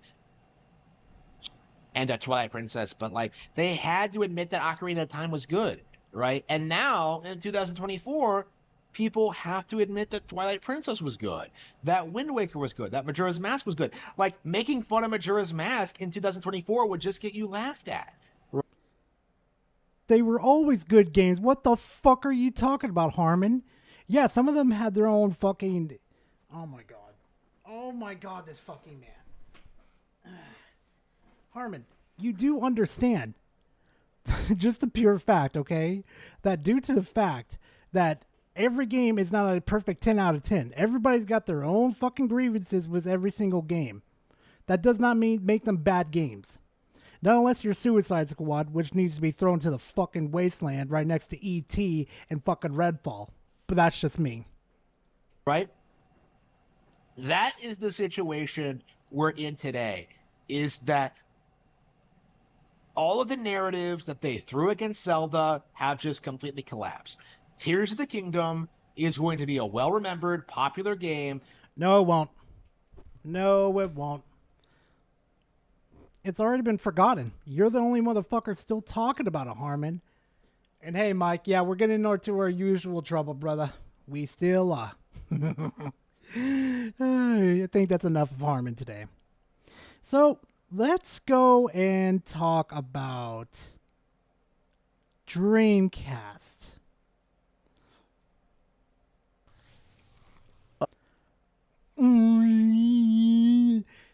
That's a great way to start your YouTuber apology video, Dreamcast. Fantastic. 10 out of 10, buddy. Is he really using the fucking background of Elena's tower? What was it? Not Elena's, but God damn it, I forgot her name already. But using her tower as in her library as a background, dude, come on. Okay, so let's try to talk about the future of Xbox because look, he got the controller. He can't help himself. I gotta kill my controller, man. I am starting to think that even the most dedicated of Xbox defenders are beginning to wake up. They're starting to realize that Microsoft is not happy with Xbox, and as it currently stands, the Xbox brand is definitely not doing good. They're doing fine. The only problem with Xbox that you fucking ponies have is the console. Oh no, the console's not selling well, but they're far. What is their fucking media? Like their physical, like, well, not physical, but like their Game Pass numbers are up and everything. You're fucking delusional, Dreamcast. Not or Creamcast, consoles, what I say. They're not putting out new Xbox. Really? We're really putting fanboy fucking artwork up here? Well, not artwork, but their fucking photo, their media up here? Really, Dreamcast guy? Games and the hype around something like Xbox Game Pass. At this point, no. Games and the hype around remake, third party, on PC, third party. Yeah, third party because it is from Square Enix. Third party. If Sony didn't get the stick up their ass and made this game exclusive to their platform, it would be almost mirrored. It would literally almost be mirrored, Dreamcast. But you would still find a way to bitch about this, wouldn't you? Around something like Xbox Game Pass at this point is completely in the toilet. Now, I feel like this transcends just the concept of Xbox versus PlayStation. I think by any measure. But I'm going to bet fucking money right now you're going to use it as a comparison that PlayStation is selling more than fucking Xbox right now, aren't you? Aren't you? At this point, PlayStation has won. They've sold 62 million PS5s. I fucking called it. I fucking called it. Of course he's going to use the sales of the consoles. Of fucking course. In the time it's taken them to sell like 15 million Xboxes. So they're being outsold in a lot of territories, literally 4-1. But I feel like it goes past that. Some people are still trying to think that Xbox can bounce back, and I think it's time to face the truth. Yeah, here's the truth. They don't give a shit about the consoles anymore. How many times do they need to say it to your fucking face, Dreamcast? They don't care. Okay? How many times do they need to tell you? They only give a shit about Game Pass. Why do you think Game Pass is on the Amazon stick? Why do you think it's on computer? Why do you think it's on TV? Do you fucking fanboys get it? Do you peasants not get it? Do you not understand? Do you not understand what fucking Microsoft's doing? They're tired of the fucking console. They're tired of fucking losing money on it. So what are they going to do? They decided to evolve. And they decided to put Game Pass as everywhere that they can. They tried putting it on PlayStation. They tried putting it on Nintendo Switch. But they said no. They said, all right, we'll go put it on PC. We'll put it on TVs. And we'll put it on the Amazon Fire Stick. And, oh yeah, mobile too. I forgot mobile. You can put it on mobile too. Dreamcast, you're not catching on to what Xbox is doing. Let's discuss. Hi, hope you're having a great day, and if you could please give this video a like and subscribe if you haven't already. So the inspiration for this is I have seen people hey Ottendo, hopefully you're doing good, man. Talking about the idea of Xbox doing more acquisitions. I've seen a lot of deep dive. Oh no, Dreamcast. Oh no, they're buying another studio. But yet I don't see you bashing PlayStation over it.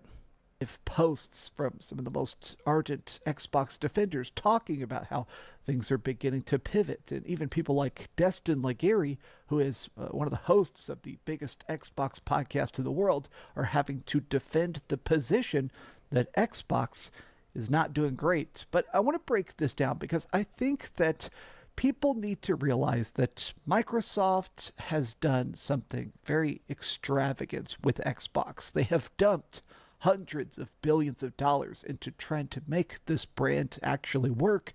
And for a while it did, but I think that the current Xbox is something that cannot be revived. Like, this. The brand's not dead. It's not dead. Like, how many times per fucking year do you crackhead, and the other little crackheads, peasants, have to say Xbox is dead? Xbox is dead. Yet it's doing perfectly fine. How many times do you guys have to see it? Probably until 1,000,000 times until they decide to will it into fucking existence.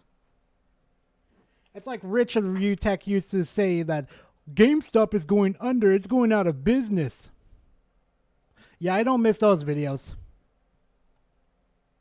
I've seen this going around. Apparently, there are rumors that Warner Brothers is looking to sell its games division. Now, technically, Warner Brothers is connected. Gee, I wonder why. It's almost like they really fucked up with their game division and now they want to recuperate their money. Stuff like DC, so Batman games, Superman games, anything involving like Mortal Kombat or Injustice, all of that is part of Warner Brothers. So there is talks that apparently, well, Xbox wants to buy some exclusivity, and I do see some Xbox fanboys saying PlayStation destroyed Bungie, which is... No, let's clear that one up real quickly. PlayStation didn't destroy Bungie. Bungie destroyed Bungie, okay? Let's be honest here for a quick second. Bungie fucked up royally. Funny because Bungie themselves disagrees, but a lot of people are immediately going, well, Xbox closes game studios. If you... I'm getting really sick and tired of that fucking thing. How many studios has Xbox closed? 1, 2, 3, 4. Blah, blah, blah, blah, blah. Hold on a second, chat.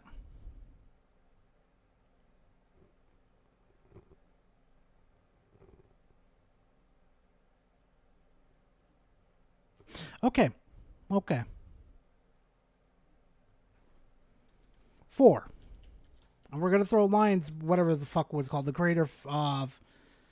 what was it? Fucking, Lionsgate, whatever the fuck the name that made Fable. Goddamn.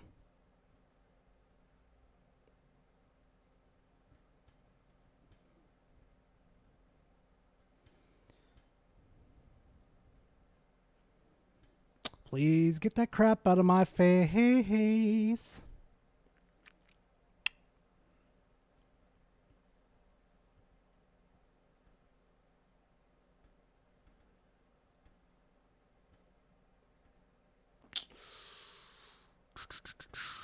Wait. Acquired it back in... Yeah, this isn't really former studios. Okay, let's look at this. Big studios closed. 1, 2, 3, 4, 5. We're counting that one. 6, 7, 8, 9, 10. 10.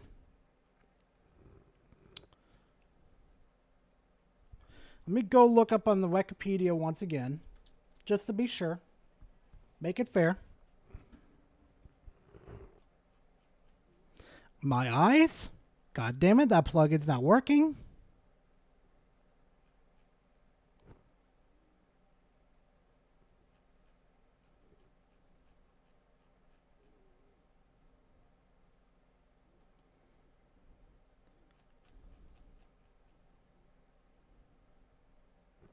Okay, so they still have Coalition, 343 still there, fucking amazing.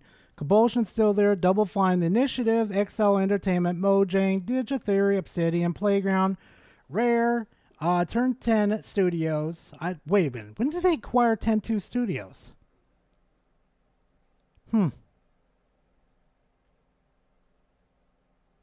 Oh no, that's when they founded. Okay. Yeah, so 1, 2,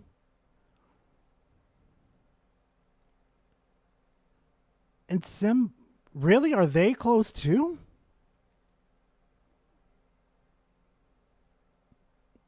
One, 2, 3, 4, 5, 6, 7, 8, 9. So let me get this straight real quickly. We're not going to hold Sony to the same app position that fucking to what Sony has done too.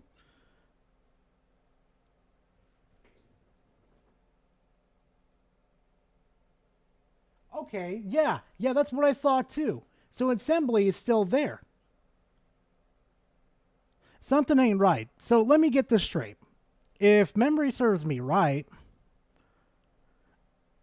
they've both closed the same amount of fucking studios. But y'all give no shit to Sony about that. Only to Xbox. Actually enjoy these games, you should not want to cheer this on. I mean, if anything, Xbox is bad about buying stuff, not using it, and then shutting it down.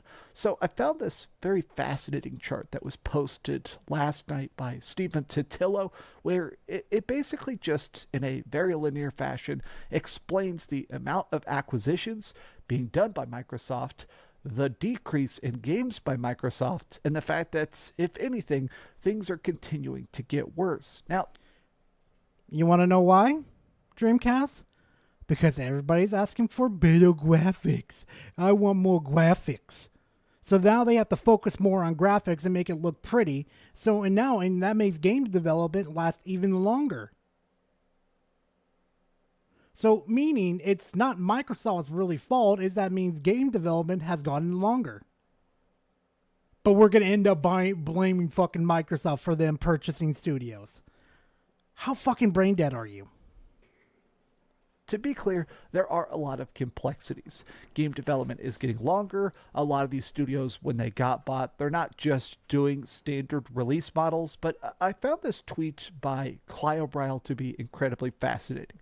So I've talked about this guy in the past. He is a very, very diehard Xbox defender, but he has been very aware of the fact that things aren't great. Even if you love Xbox, even if you're a big fan of their exclusives, it's pretty obvious that the output has slowed to a trickle, and he essentially says that's because Xbox Studios is very much focusing as games as a service projects. Rare, Mojang, ZeniMax, these are people making stuff like Sea of Thieves, Minecraft, or Elder Scrolls Online and stuff like that. These things are cool, but when you think about it, Rare on paper has not released a game since 2018.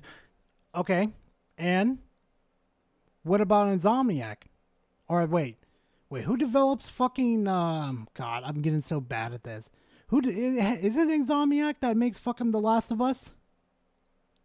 No, it's Naughty Dog. Nope, it's Naughty Dog. Nope, I remembered. So when was the last time Naughty Dog released a new fucking IP? Dreamcast? Or a new sequel? Instead of making remakes? When was the last time? Oh no, chat. ZeniMax and Rare and Mojang are bad for continuing supporting their games and making money.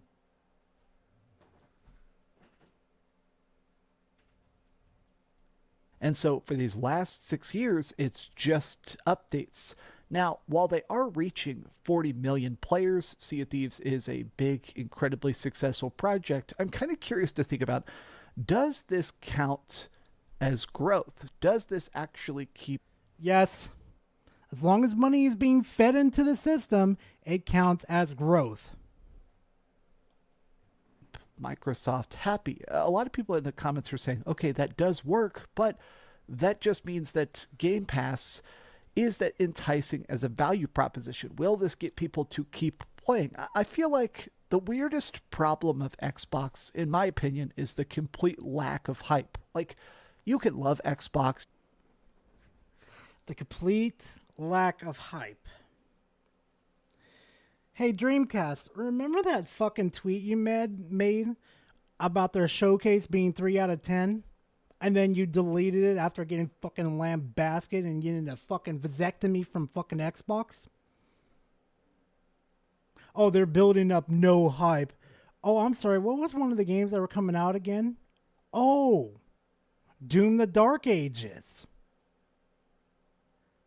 Well, what was that other game that Minxie liked? Age of Mythology coming out? Oh, what about one of the biggest franchise that we haven't had a new entry into for many fucking years, and everybody lost their complete fucking minds over? How about Gears of War? There's no hype behind Xbox? I don't think there's any brain cells left in your fucking head after you went to Snowland. You can hate Xbox, but I feel like the excitement of a Nintendo game or the excitement of a big PlayStation game, I feel like there is a Perfect Dark. I difference forgot about between Perfect Dark. buying it, going home, unwrapping it, beating it, and loving it. You know, Spider-Man 2, some people like to bag on that game a bit now, but as a Spider-Man fan, beating that game completely blew my mind. Of course it did, you little simp. Of course it did.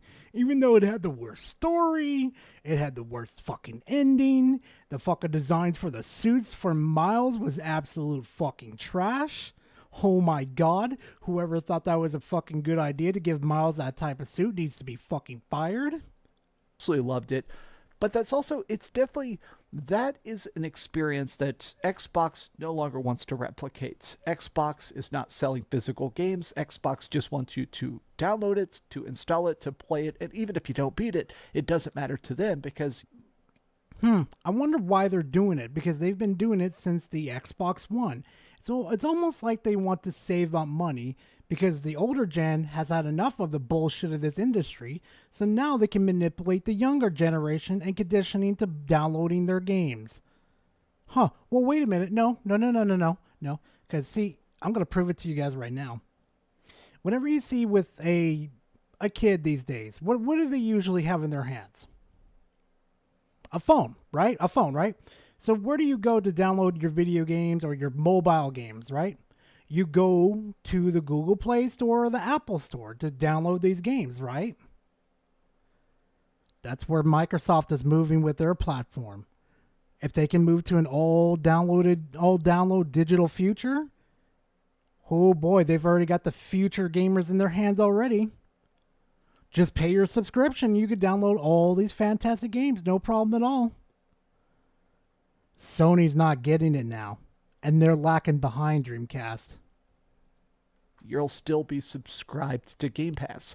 And I just don't know if that's really that good. Like, yeah, their acquisitions, their cabal of IP is very big, but look at this.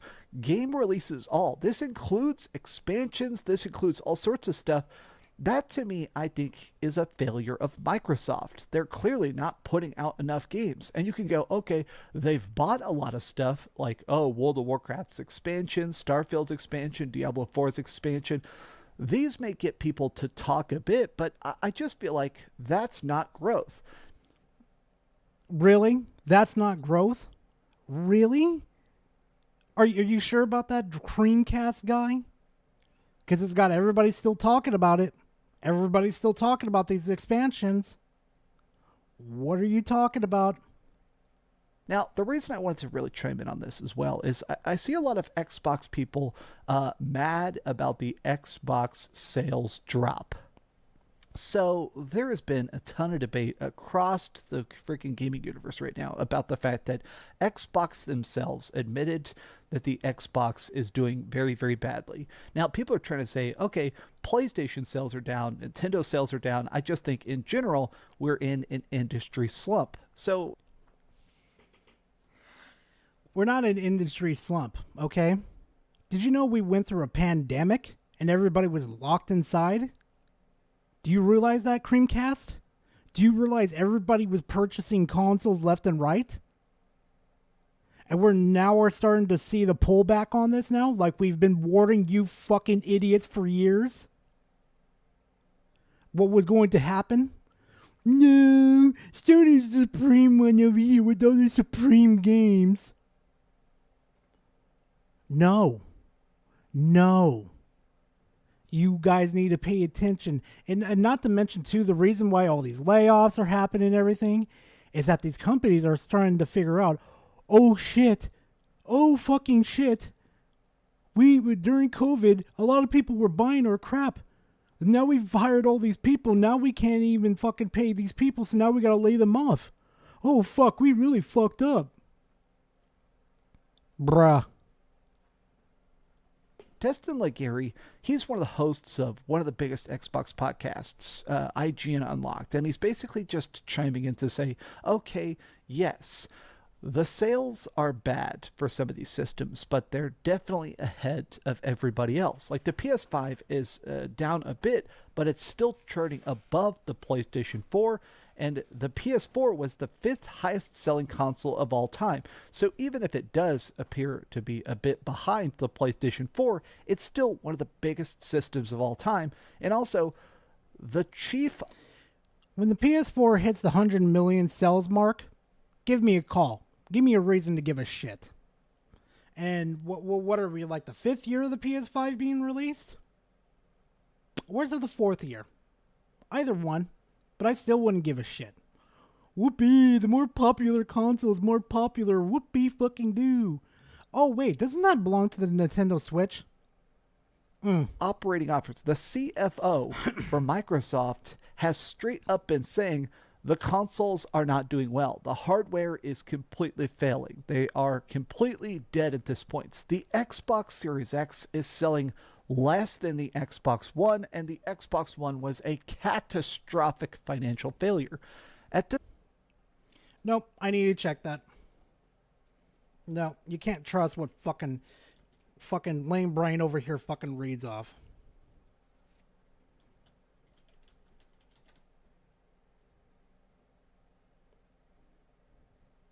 $27.7 million units. Okay. How many consoles has Xbox One sold? 58 million units. Okay. So it's been released since 2013. So let's go back. Can I get the freaking...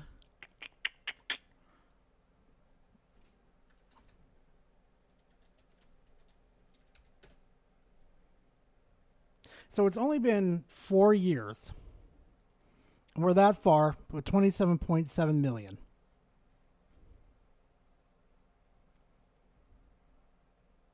Yeah, it ain't over till the fat lady sings. You start to count those sales, like you should start worrying that it's not selling so fucking good when it's the end of the generation. God, these fucking people, bro. Swear to God. Swear to God. At this point, I feel like if you're trying to defend the current Xbox, it's a lost cause. I think you need to say, how can they do better in the future? So there have been rumors about an Xbox handheld. And I wanted to talk about this because I think that Destin Legary right here, this whole post, I want to read this because I think that this could be an avenue for them to pivot and grow in a direction that nobody else is. It would be so fucking knocked out of the park if fucking Xbox over here decided to make their own handheld here and they put Steam on there. Ooh. Ooh. You want to talk about the PlayStation Portable being fucking efficient as fuck? Inefficient. That's what I should say. Yeah. Microsoft is going to be fucking having the new PSP in their hands real quick. So it seems like Xbox does like the two-pronged approach, a more powerful console and a weaker console that's much cheaper, the Xbox Series X versus the Xbox Series S. And in this case, it sounds like if they did that, but with a handheld, where you get a console version that's incredibly beefy, like the Xbox Series X is a very strong console. I have one. I bought one on day one.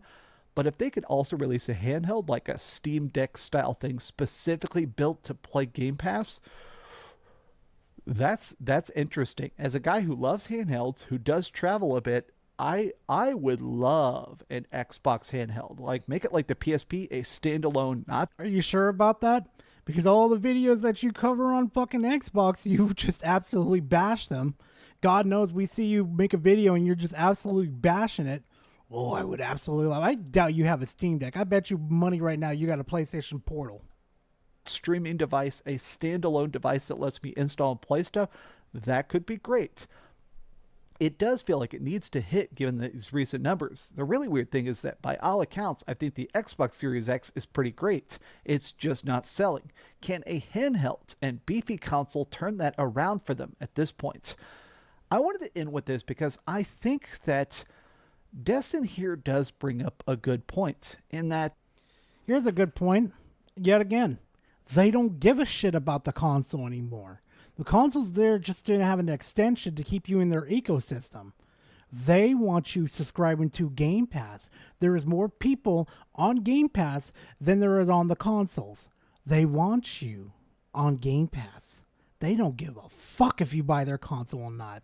If you're on PC, you're paying for Game Pass.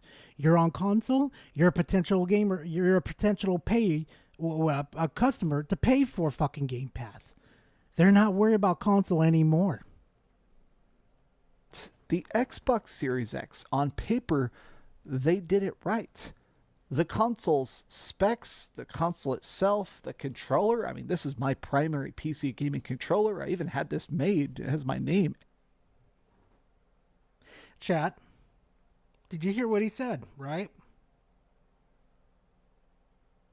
This is my main controller for PC.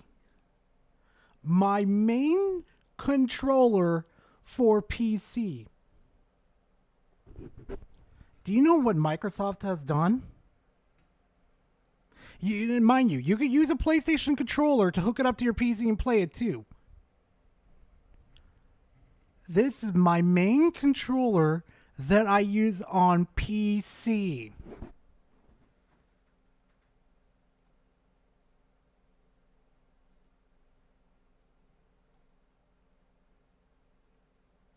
Etched onto it and stuff like that. Xbox is doing everything right when it comes to power, to giving people dev kits, to making stuff as accessible as possible. Switch is 13 million away from passing PS2. Here's a bit of a hot take, and I'm probably going to piss Harmon off with this. Here's a hot take. If Nintendo doesn't come out with another fucking banger and another, another edition exclusive for the Switch, it's not going to beat the PS2. It's not going to beat the PS2.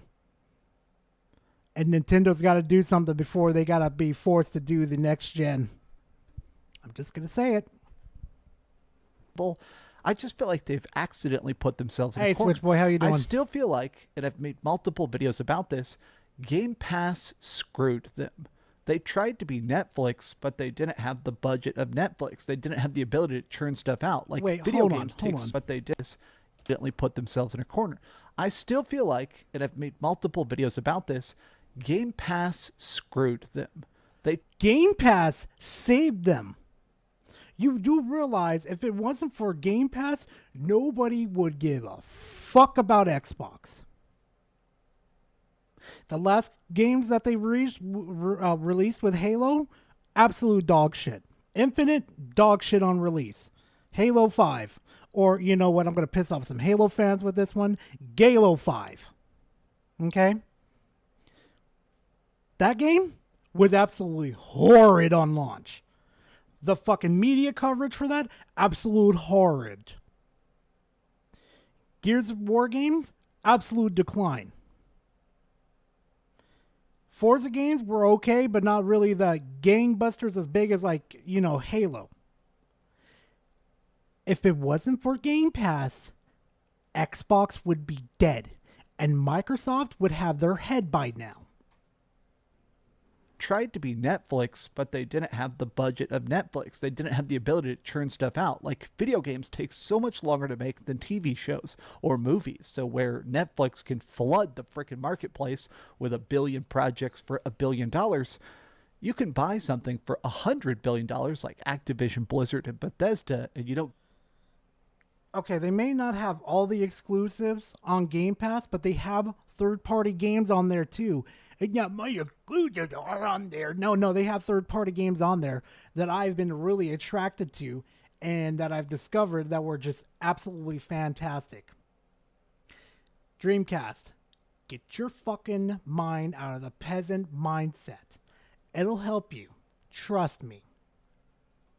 Get a billion games out of it. I think that, honestly, if anything, Microsoft has put themselves in a spot where people are just willing to discard them the second there isn't a new big hot game.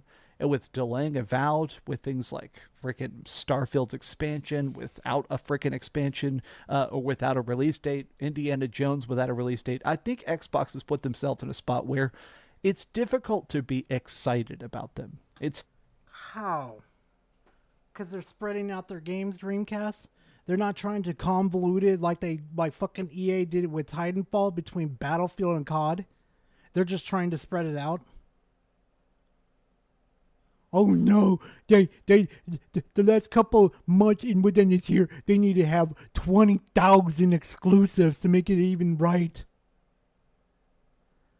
This is why I fucking hate fanboys. It's never enough. It's never enough for these people. They have to fucking have new exclusives every single time.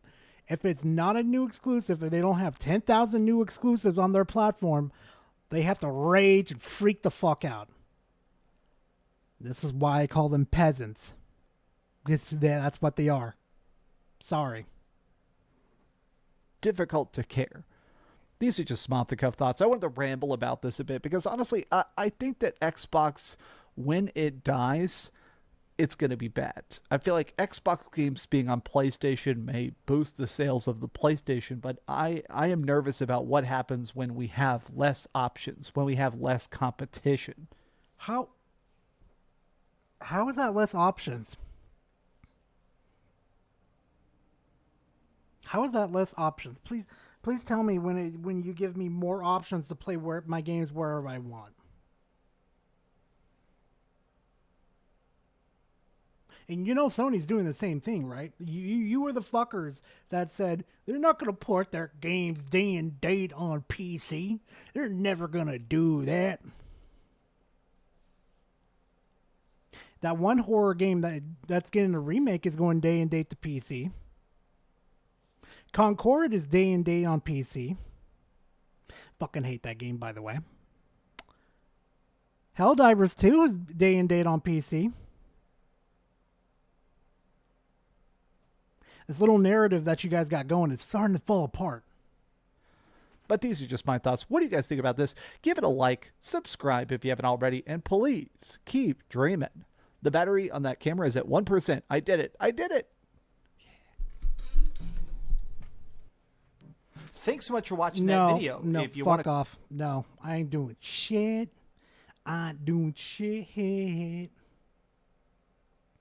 So, after all that chat, right? After all that. Dragons.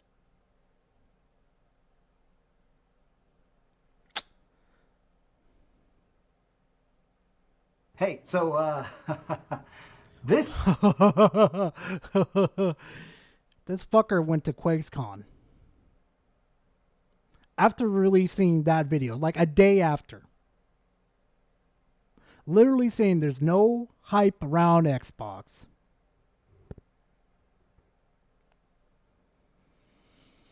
How the fuck does this fucker stay in business?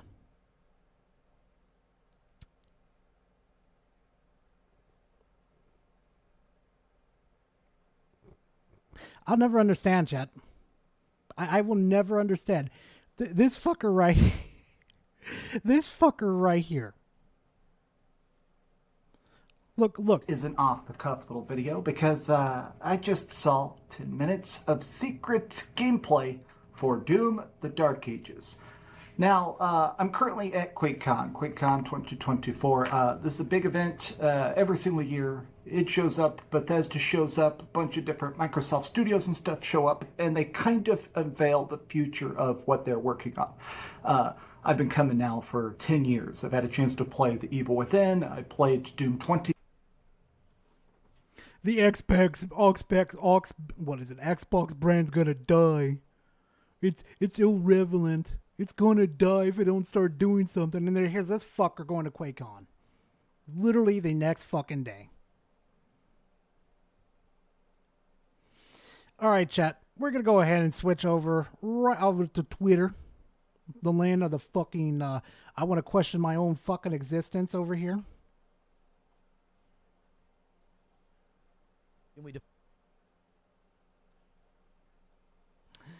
we're going to deal with Reforge. Thank you, Astro. You make my job so much easier. I don't have to listen to Reforge and his ramblings to get content.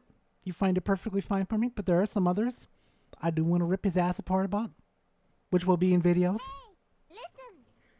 Why compare Game Pass to Netflix? To avoid drawing comparisons to PlayStation Plus. Oh yeah, of course. He won't do that. He knows better. Can we define hold accountable?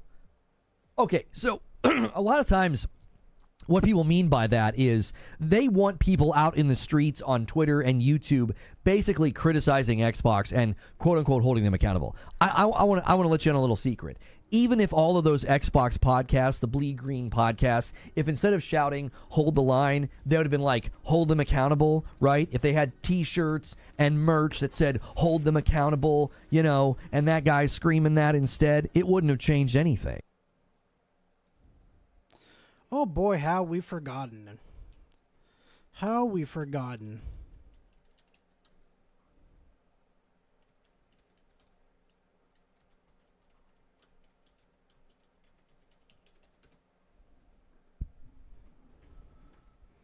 Didn't they have to do like an emergency little cast right here on Kind of Funny? Didn't they have to do that? Reforge? Didn't, Phil Spencer have to come out and apologize to everybody? Yeah, no, the Xbox community didn't hold them accountable. Right. It wouldn't have changed anything. I don't think the movements and the pivots and the choices of Xbox would have ever budged an inch, even if you had every YouTuber on planet Earth saying, what are you doing? This is a mistake. This is bad. If they... Are you kidding me? All of us were at fucking Microsoft's throat. We were, no, Xbox throat. We were at their fucking throats like, what the fuck were you guys thinking? I even broke my Series X over how bad Redfall was. If any OGs were here around when Redfall was around and I was like fucking losing my mind and I lost my shit on stream, yeah, you guys were treated to a nice little treat. I wish I had a webcam. That thing flew out my window and fucking skipped like a rock on the lake. That shit was funny, okay? Literally, I lost my mind for how bad that game was. Like, at that moment, I thought to myself, I'm not buying another Xbox. Unfortunately, I did because my friends refused to go to fucking PC, so I was like, okay, fine. I'll go ahead and fucking do it. I'll get another crappy little Series X.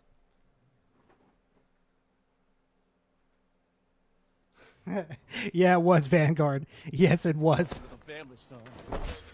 Hey, Censored. Thank you very much for the donos. I appreciate it, fam. Thank you very much. Converting them all to the fam. Yes, you're correct. Welcome to the family, son. Anyway, the people that got the free gifts, just to alert you, gotta wait for one more. Okay, there it is. Just to alert you guys, you do have access to emotes and exclusive content that I needed to get back on. So go ahead, use your emotes.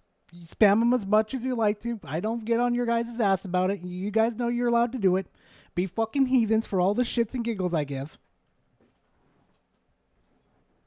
And don't forget, thanks Censored. Thanks Censored for it in his generosity. Thank you very much, Censored. I will say it again. Anyway, back to Reforge over here.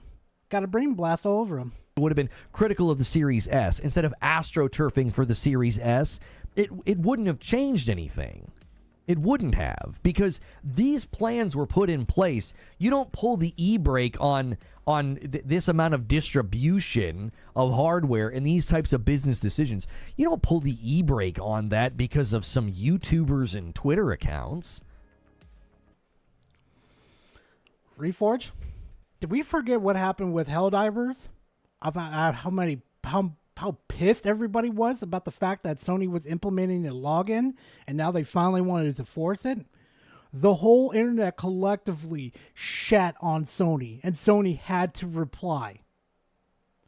Again, remember Redfall? Remember how bad that was and how much of a fucking, what was it, a reply that was? Yeah, remember that one, buddy? Remember how shitty that one got? Yeah. It's like almost like I've been saying for years. If the whole fucking media coverage of these companies, not the companies, of these people that cover the Xbox, the PlayStation, the Nintendo Switch, if they all came together and rebelled against these companies would shit themselves. They would go under in one fucking day. They would lose their fucking minds.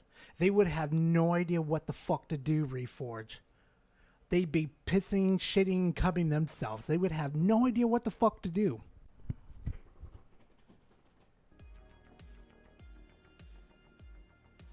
I hear where you're coming from. It was probably frustrating because I was frustrated as somebody who went primarily from Xbox to primarily being on PC to now I primarily game on the PS5. Talk about upgrading then downgrading. Bro, you said what your specs were on one stream? Really? And then you downgrade to a PS5. Wish I could have that video of what his PC specs were. Dear fucking God. Have moved from each platform just dependent upon what I wanted as a gamer, right? And it was very, very weird to be called a pony and to be attacked and to be put in all these, Xbox videos and Saw videos. I had no idea what was going on. I was like, what is happening? Reforge. It's not what you game on that makes you a pony. What makes you a pony, aka fanboy, aka peasant, is how you fucking react and how you treat certain things.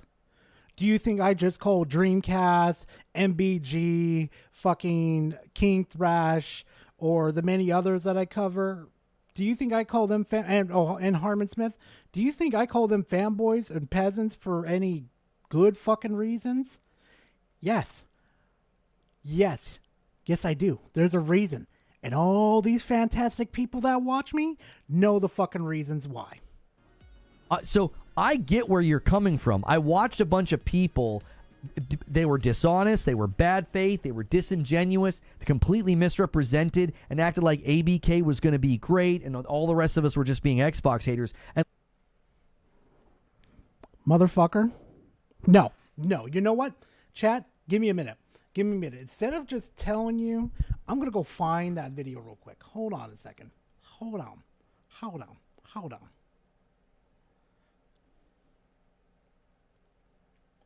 Let me go to my channel real quickly.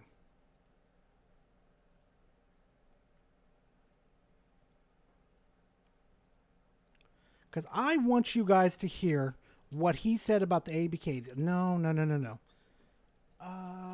Let's go find it real quick. You got to see what this fucker said. Because if I said this about the Activision Blizzard King deal, y'all motherfuckers would be sitting here saying like, what the fuck?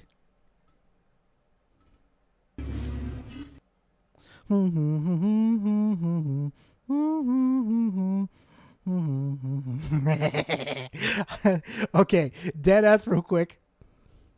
Will.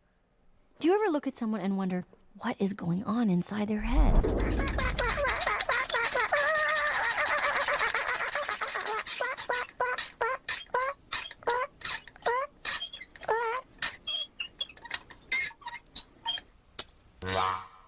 I need to go to jail for that one.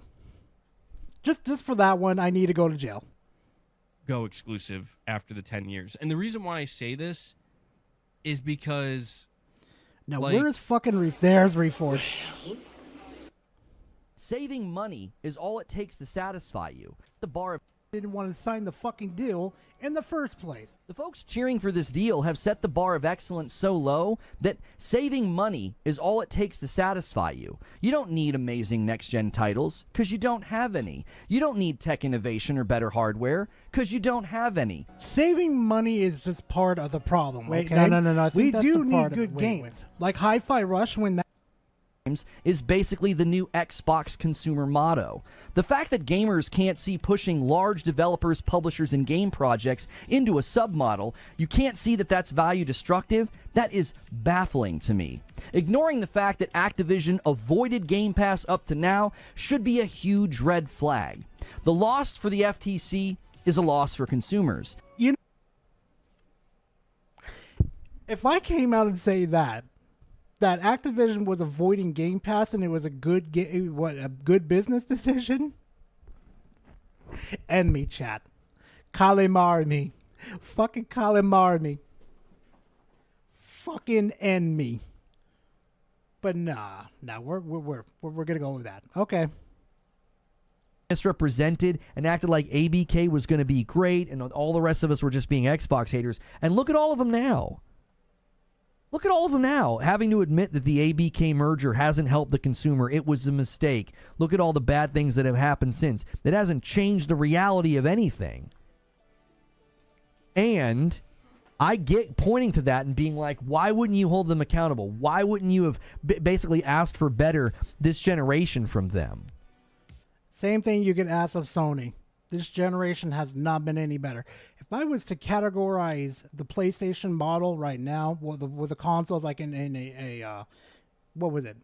In a tier list right now, PS2 would be number 1, PS1 would be number 2, PS3 would be number 3, PS4 would be 4, PS5 would be number 5. This is the worst generation of the PlayStation fucking history. I'm sorry. Why do you just keep kicking the can further down the road and being like, oh, we're about to eat good on Game Pass, when what they've given you on Game Pass the last 18 months has been incredibly inconsistent?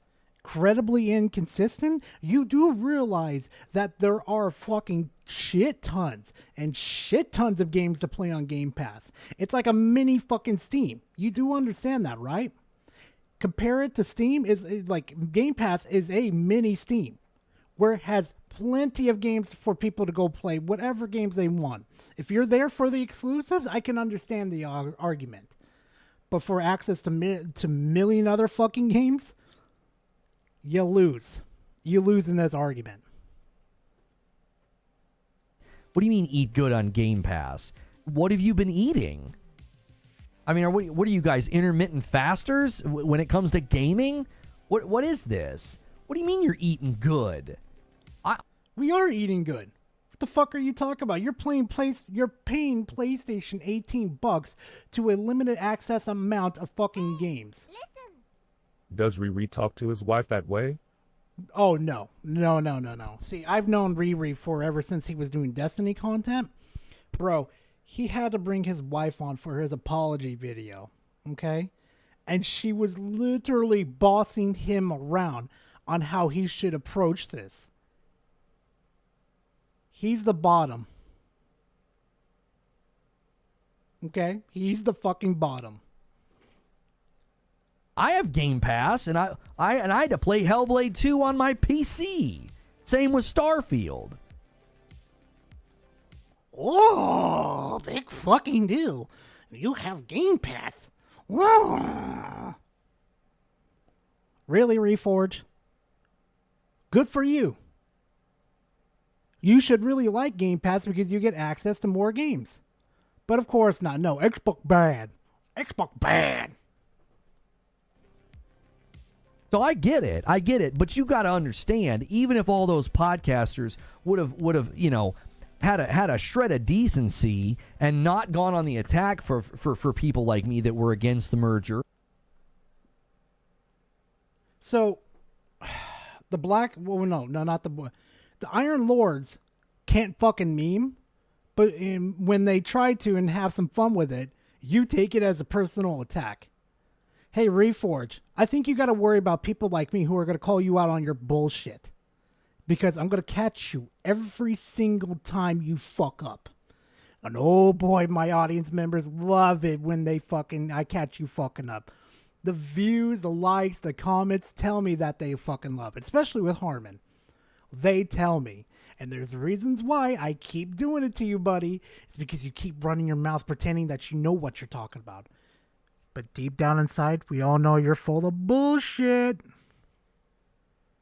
Also, Spec, I don't know why the fucking thing didn't go off. Thank you very much for your membership, bro. I appreciate that. And he said, woohoo!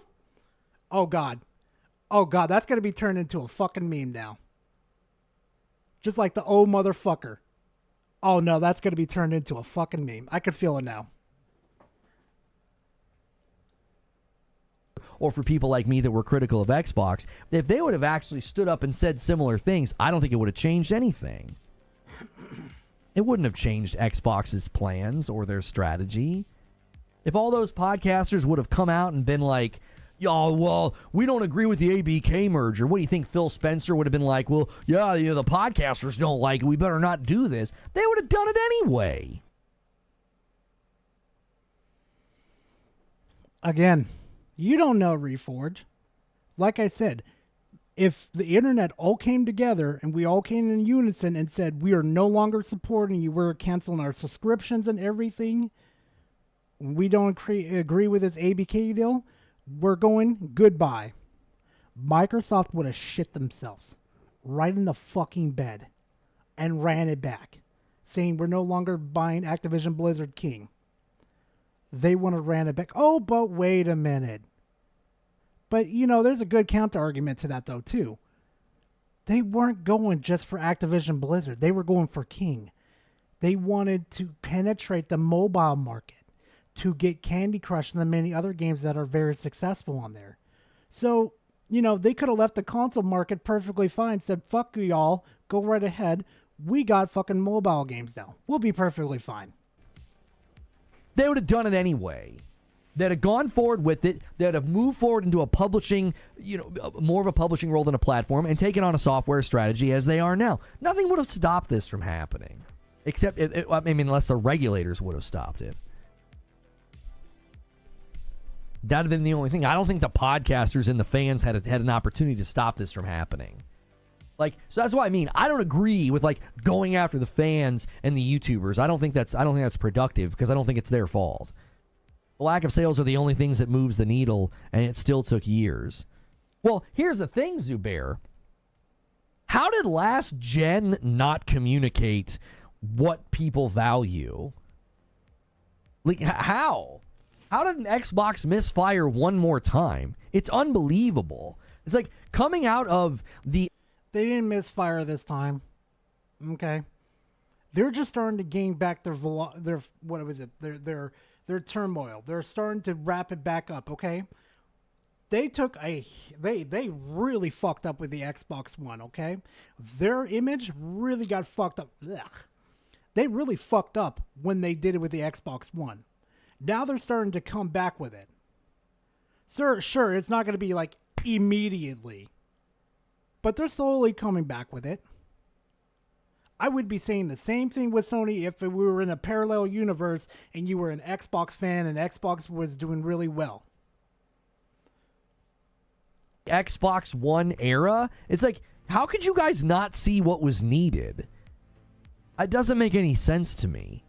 That misfire has got to be one of the craziest things to go back and look on. There needs to be a documentary on it. How did you guys... You had a shot. You had a chance to come back. I was giving them a shot. I remember the Project Scarlet marketing. I was full bore in. I was like, dude, this looks great.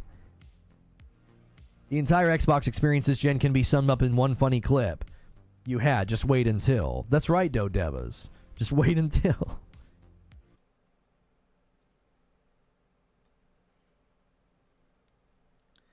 I'm going to save this one for a fucking video. Because, oh, fuck. Reforge has no idea about PC. Because it's been bad. Embracer Group bad for the gaming market. I think Microsoft's bad for the gaming market. I don't think they're additive. They're destructive. I do. I think both Microsoft and Embracer and all those big conglomerates trying to buy up studios and developers. I think it's terrible for the gaming community.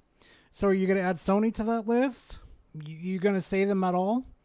No, of course not. Nah, not a chance. And it's terrible for the devs. It's terrible for all of us. We don't benefit from it. We lose. We lose studios. We lose projects. We get less.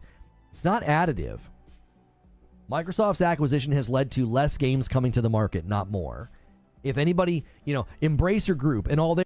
Again, it's due to the fact that the game development's taken so long. Their acquisitions over the years. All it's leading to is less games coming to the market.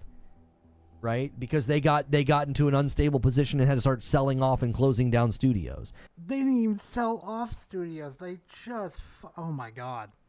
They didn't sell off studios. What the fuck are you talking about? So, no, I don't want anybody scooping up and buying Warner Brothers. If it's some... Why not? Why not? Why not not Harmon, Jesus Christ. Why not Reforge? What's wrong with them buying the studio?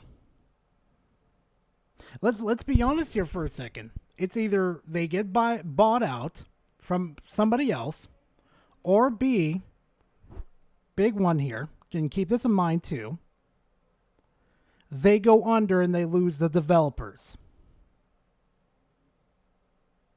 Pick your poison. Do you want people out of jobs, or do you want people to keep their jobs? Which one is it, Reforge? Kind of a stake. Again, I hope that it doesn't turn into like a controlling ownership stake where all of a sudden you end up getting less product and less games. I don't want Amazon to do it. I don't want Google to do it. Nobody should be out here cheering for acquisitions. The people cheering for acquisitions are doing so because they're committed to fandom. They're not committed to any... Yet you haven't said PlayStation, Sony at all. Perfectly fine with them making acquisitions, but any other company, not bad company. Anything that's intelligent. It's all intellectually bankrupt. It is. I don't care anymore. I really don't. If that upsets people and gets clipped and... I don't care anymore. I don't care. You're still here talking about it. The fuck are you talking about? Put into videos, good. I hope they know that most people with any formal education will look at that level of acquisition and say, none of this is for the consumer, and cheering for it's stupid. How is none of it good for the consumer? I don't have to pay 70 fucking bucks just to try out the new Call of Duty, even if I'm not interested in the Call of Duty, but I'm interested in playing Crash, Spyro, the Transformer games, and many other games Activision has. I could try them out and see if I like them, and if I do like them, I could go purchase them. Make it make sense, Reforge. It really is. If you want to invest in studios and you want to get exclusivity, or you want to invest in projects, so be it. But buying up entire publishing or collections of studios just to like close them down or shut things down or shave things off, people cheering for that don't know what they're doing. They're basically standing next to Wile E. Coyote telling them to saw the branch faster. Like, you're standing on something that's going to fall. This is not good for anybody. It's good. I mean, it's good for shareholders. Okay. And it's good for, it was good for Lulu Chang, You guys remember Lulu Chang? Everybody loved her. Tweeting at her, calling her queen. A union busting person that is now gone. How do you know she was a union busting? I remember she made a tweet that she was in support of it. Good job, everybody. Good job. Is Lulu Chang still your friend? Is she? Maybe No, she was pushing for this to happen and make sure that we were getting, Call of Duty on access on day motherfucking one. For ease of access, for cheaper. But no, you want us to buy our games. Now, fuck off, Reforge. She could come back. Maybe she could come back. Help them buy some more studios so you guys can all slobber at her on Twitter. Lulu was the person that was overseeing the Activision Blizzard King deal and trying to push it through the FTC. She was just the person that was dealing with the Activision Blizzard King deal. Let's just say that. Let's just make it simple. And then she can leave again once they get the payout. Freaking embarrassing.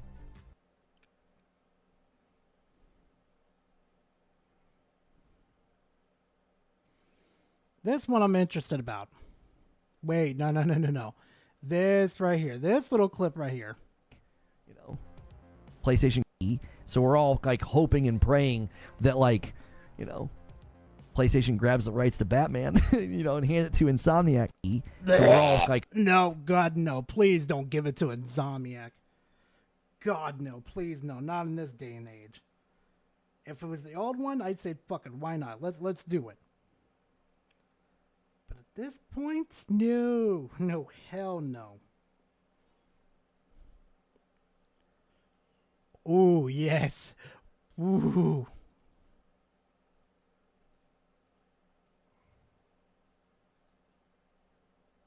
I don't know, man. I get what you're saying.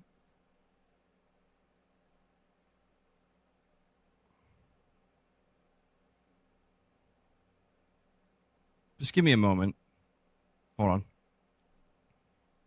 Apologies for the dead air for just a second here. Come on. I have to fix something on my screen.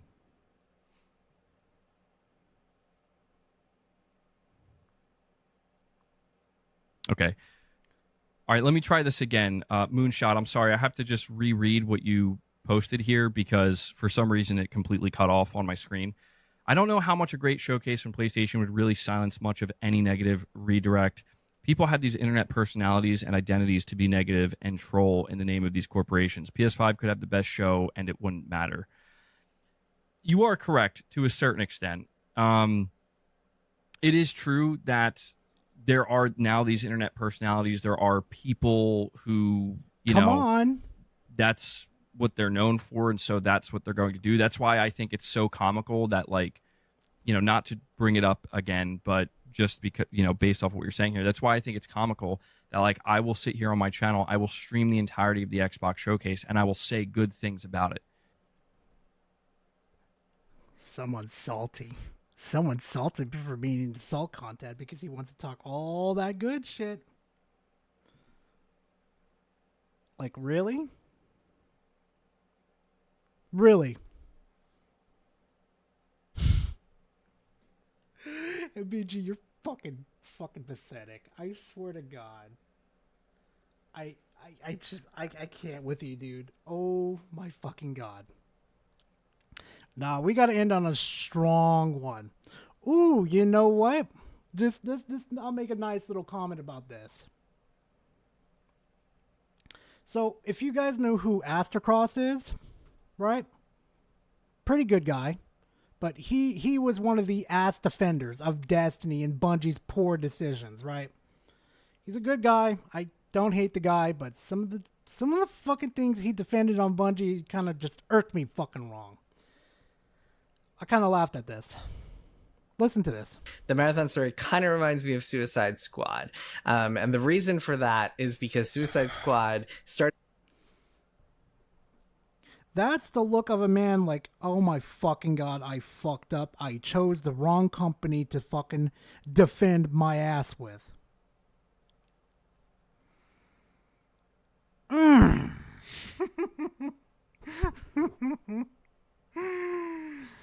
The fucking Destiny community is absolutely fucked. Development in 2017 when live service was the hot new thing, and because of sunk cost fallacy and because of endless delays and because there wasn't really an interest or willingness in canceling it because they had committed so much money to it, and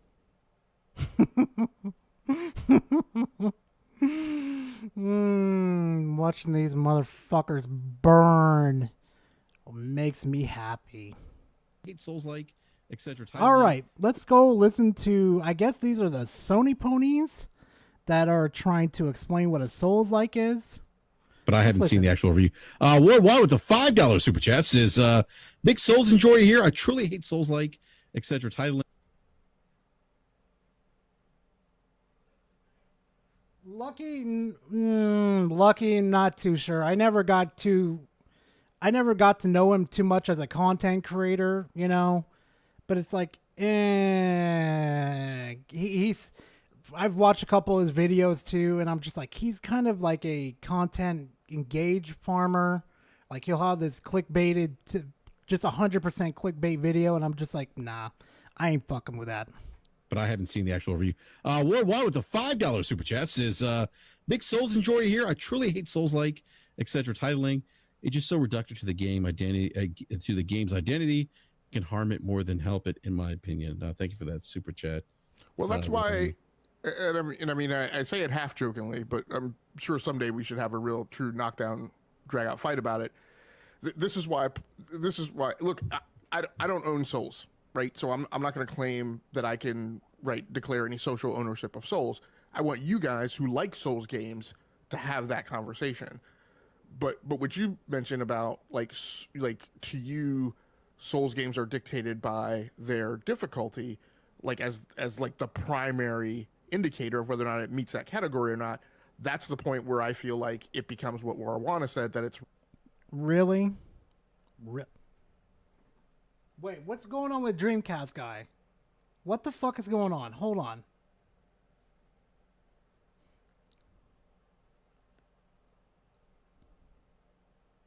Dragons.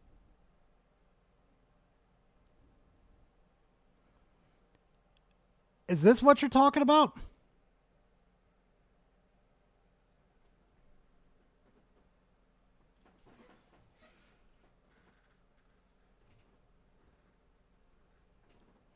All right, chat. Do you want to end it off on this? PlayStation fans hate Helldivers 2? Or do you want to end it off on this?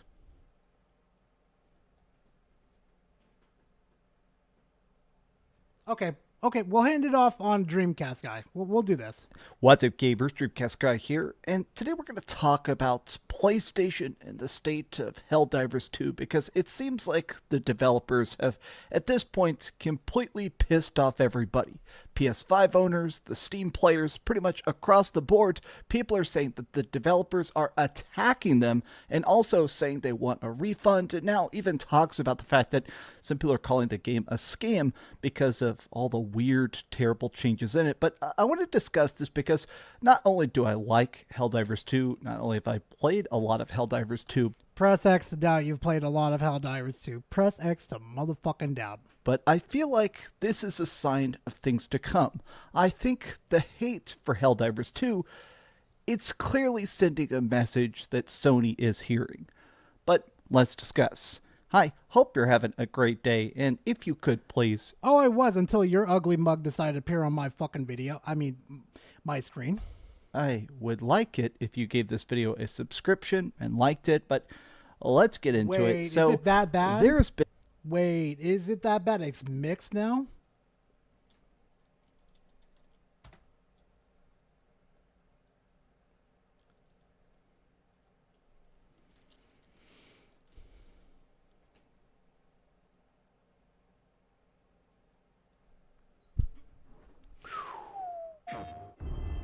Yeah, they're pissed. The Federation of Super Earth, keeping managed democracy safe.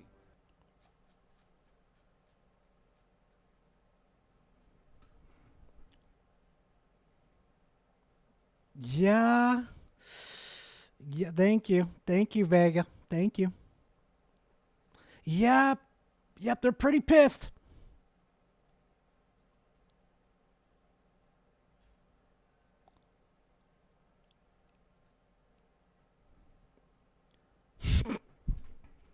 God damn it, Steam. Fucking Steam reviews, bro, but god damn, they're pretty pissed. Yeah, you sure about that, buddy? You sure?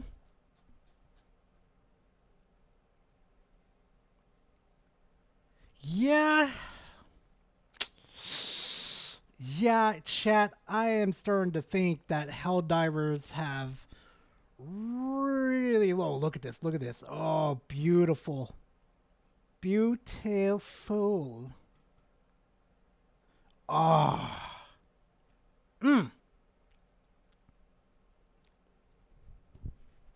been a lot of discussion about Helldivers 2 ever since it initially came out. When it dropped in February, it was the biggest game on the planet. It had so many hundreds of thousands of concurrent players that the internet itself was starting to buckle, like the servers could not keep up with demand. But despite the memes and the magic and the fun gameplay and stuff like that, a lot of people were kind of saying, okay, what's next? With any live service game, I feel like there's that constant treadmill of being excited for the next update, the next change, the next tweak, the next big boss and stuff like that. But with Helldivers 2, it seems like every update, every change has been making the game worse and worse and worse. But a lot of this controversy that's been stirred up is because of a major patch that dropped last week. Now, I made a video talking about just sort of my initial impressions because I said I kind of hate this game now. I think it was good. I have played so much of it on my PS5, especially with the bros,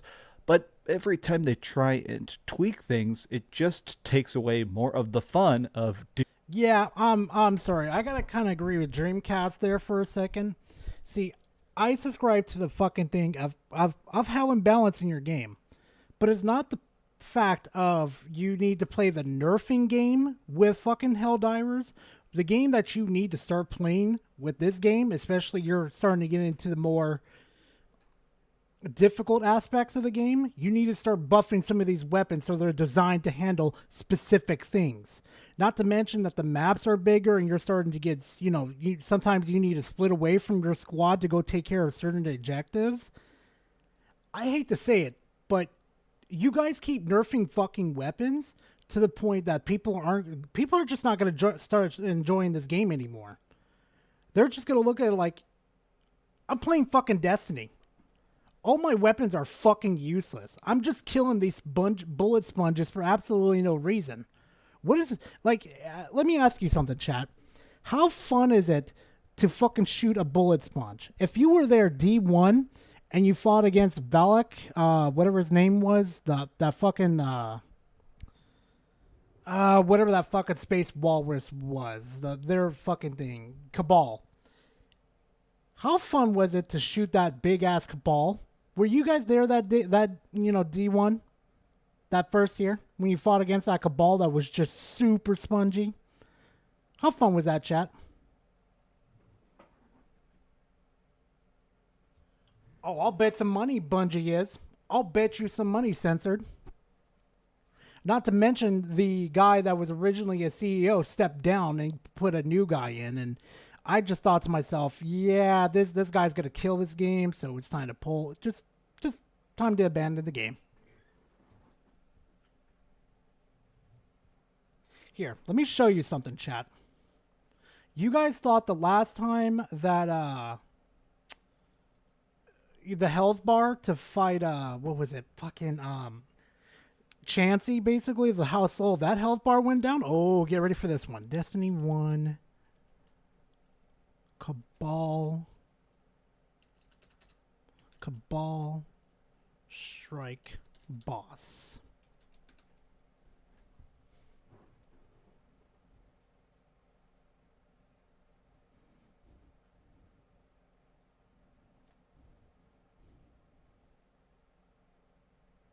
Nope. Oh, there we go. There we go.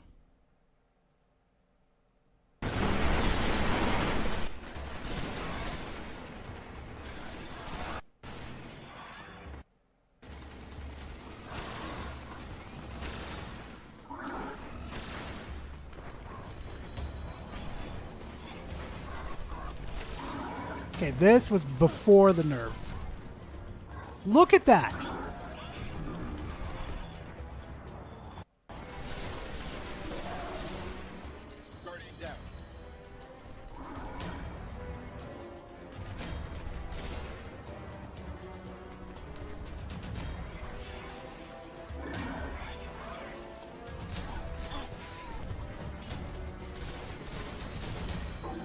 Come on.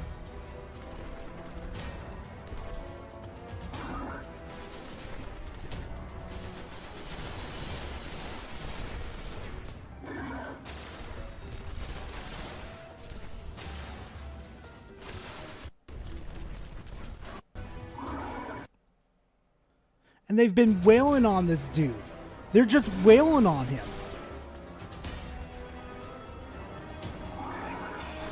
Well, you just got like a shitload of minions coming at you and stuff. Yeah, let's make a fucking bullet sponge from fucking hell. And it took how long these guys to kill him? 10 fucking minutes. Just to whittle down that fucking the bar's barely moving down. They're even getting crits too. Fuck that. Nah, fuck that strike box. My point being is, fuck bullet sponges. Make something fun. Okay? That's all I'm going to say. Dudes shooting bugs. So you can see here, it's down to mixed on Steam. It's wild that it has almost 700,000 reviews. The rough numbers is that this game sold like 15 million copies this year, which, I mean, truly cannot be understated. But the plan was clearly PlayStation has been pushing towards live service. There's currently live service games in development like crazy. 12 different live service games were being worked on just a couple of years ago by Sony, and this was supposed to be the biggest of that initiative. This was supposed to be that first big poke at the genre to see what would stick, and worse and worse and worse due to nerfs of the most favorite weapons and a lack of actually new stuff. Now, I have seen some people talking about the fact that the community managers are sort of memeing on the community, actually mocking their posts, saying stuff. That's memeing. That's memeing. Stuff like, oh, I thought you were going to leave and refund. So a lot of people are saying they're going to refund it. They are going to uninstall it. There is a statement directly from the CEO as well. This was actually posted yesterday at 10 p.m. And he says, I haven't spoken to everyone, of course. Many of us are disappointed. That's a damn shame. That is a real damn shame. Helldivers have really fucking gone off the fucking deep end. And I'm sorry, like, Jesus.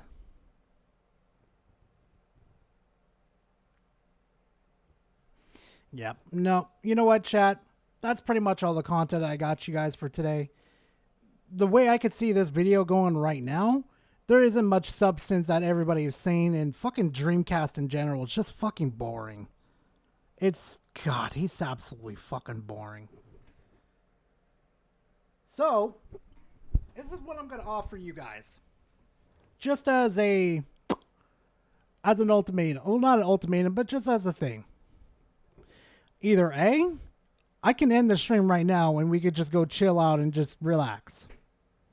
Or B, I can watch a certain video that I know a lot of people are going to have my reaction on.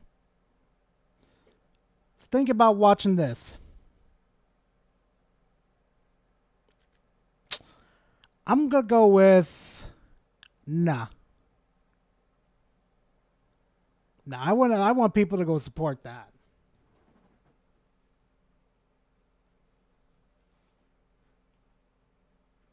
I mean, be careful what you guys wish for, because I saw this, like I investigated a little more into it.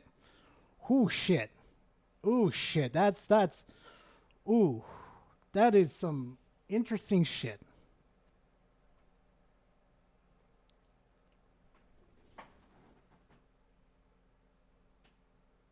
Yeah, you know what? I'm going to call it right here, though, because I just realized I got some more shit to do. I've got some videos to release too. I just remembered that too. Fuck. I gotta finish up that Destiny video for you guys too.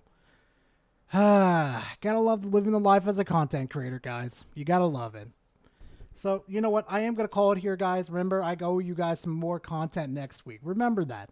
I'll make sure you guys get more content, because this week, it was pretty light.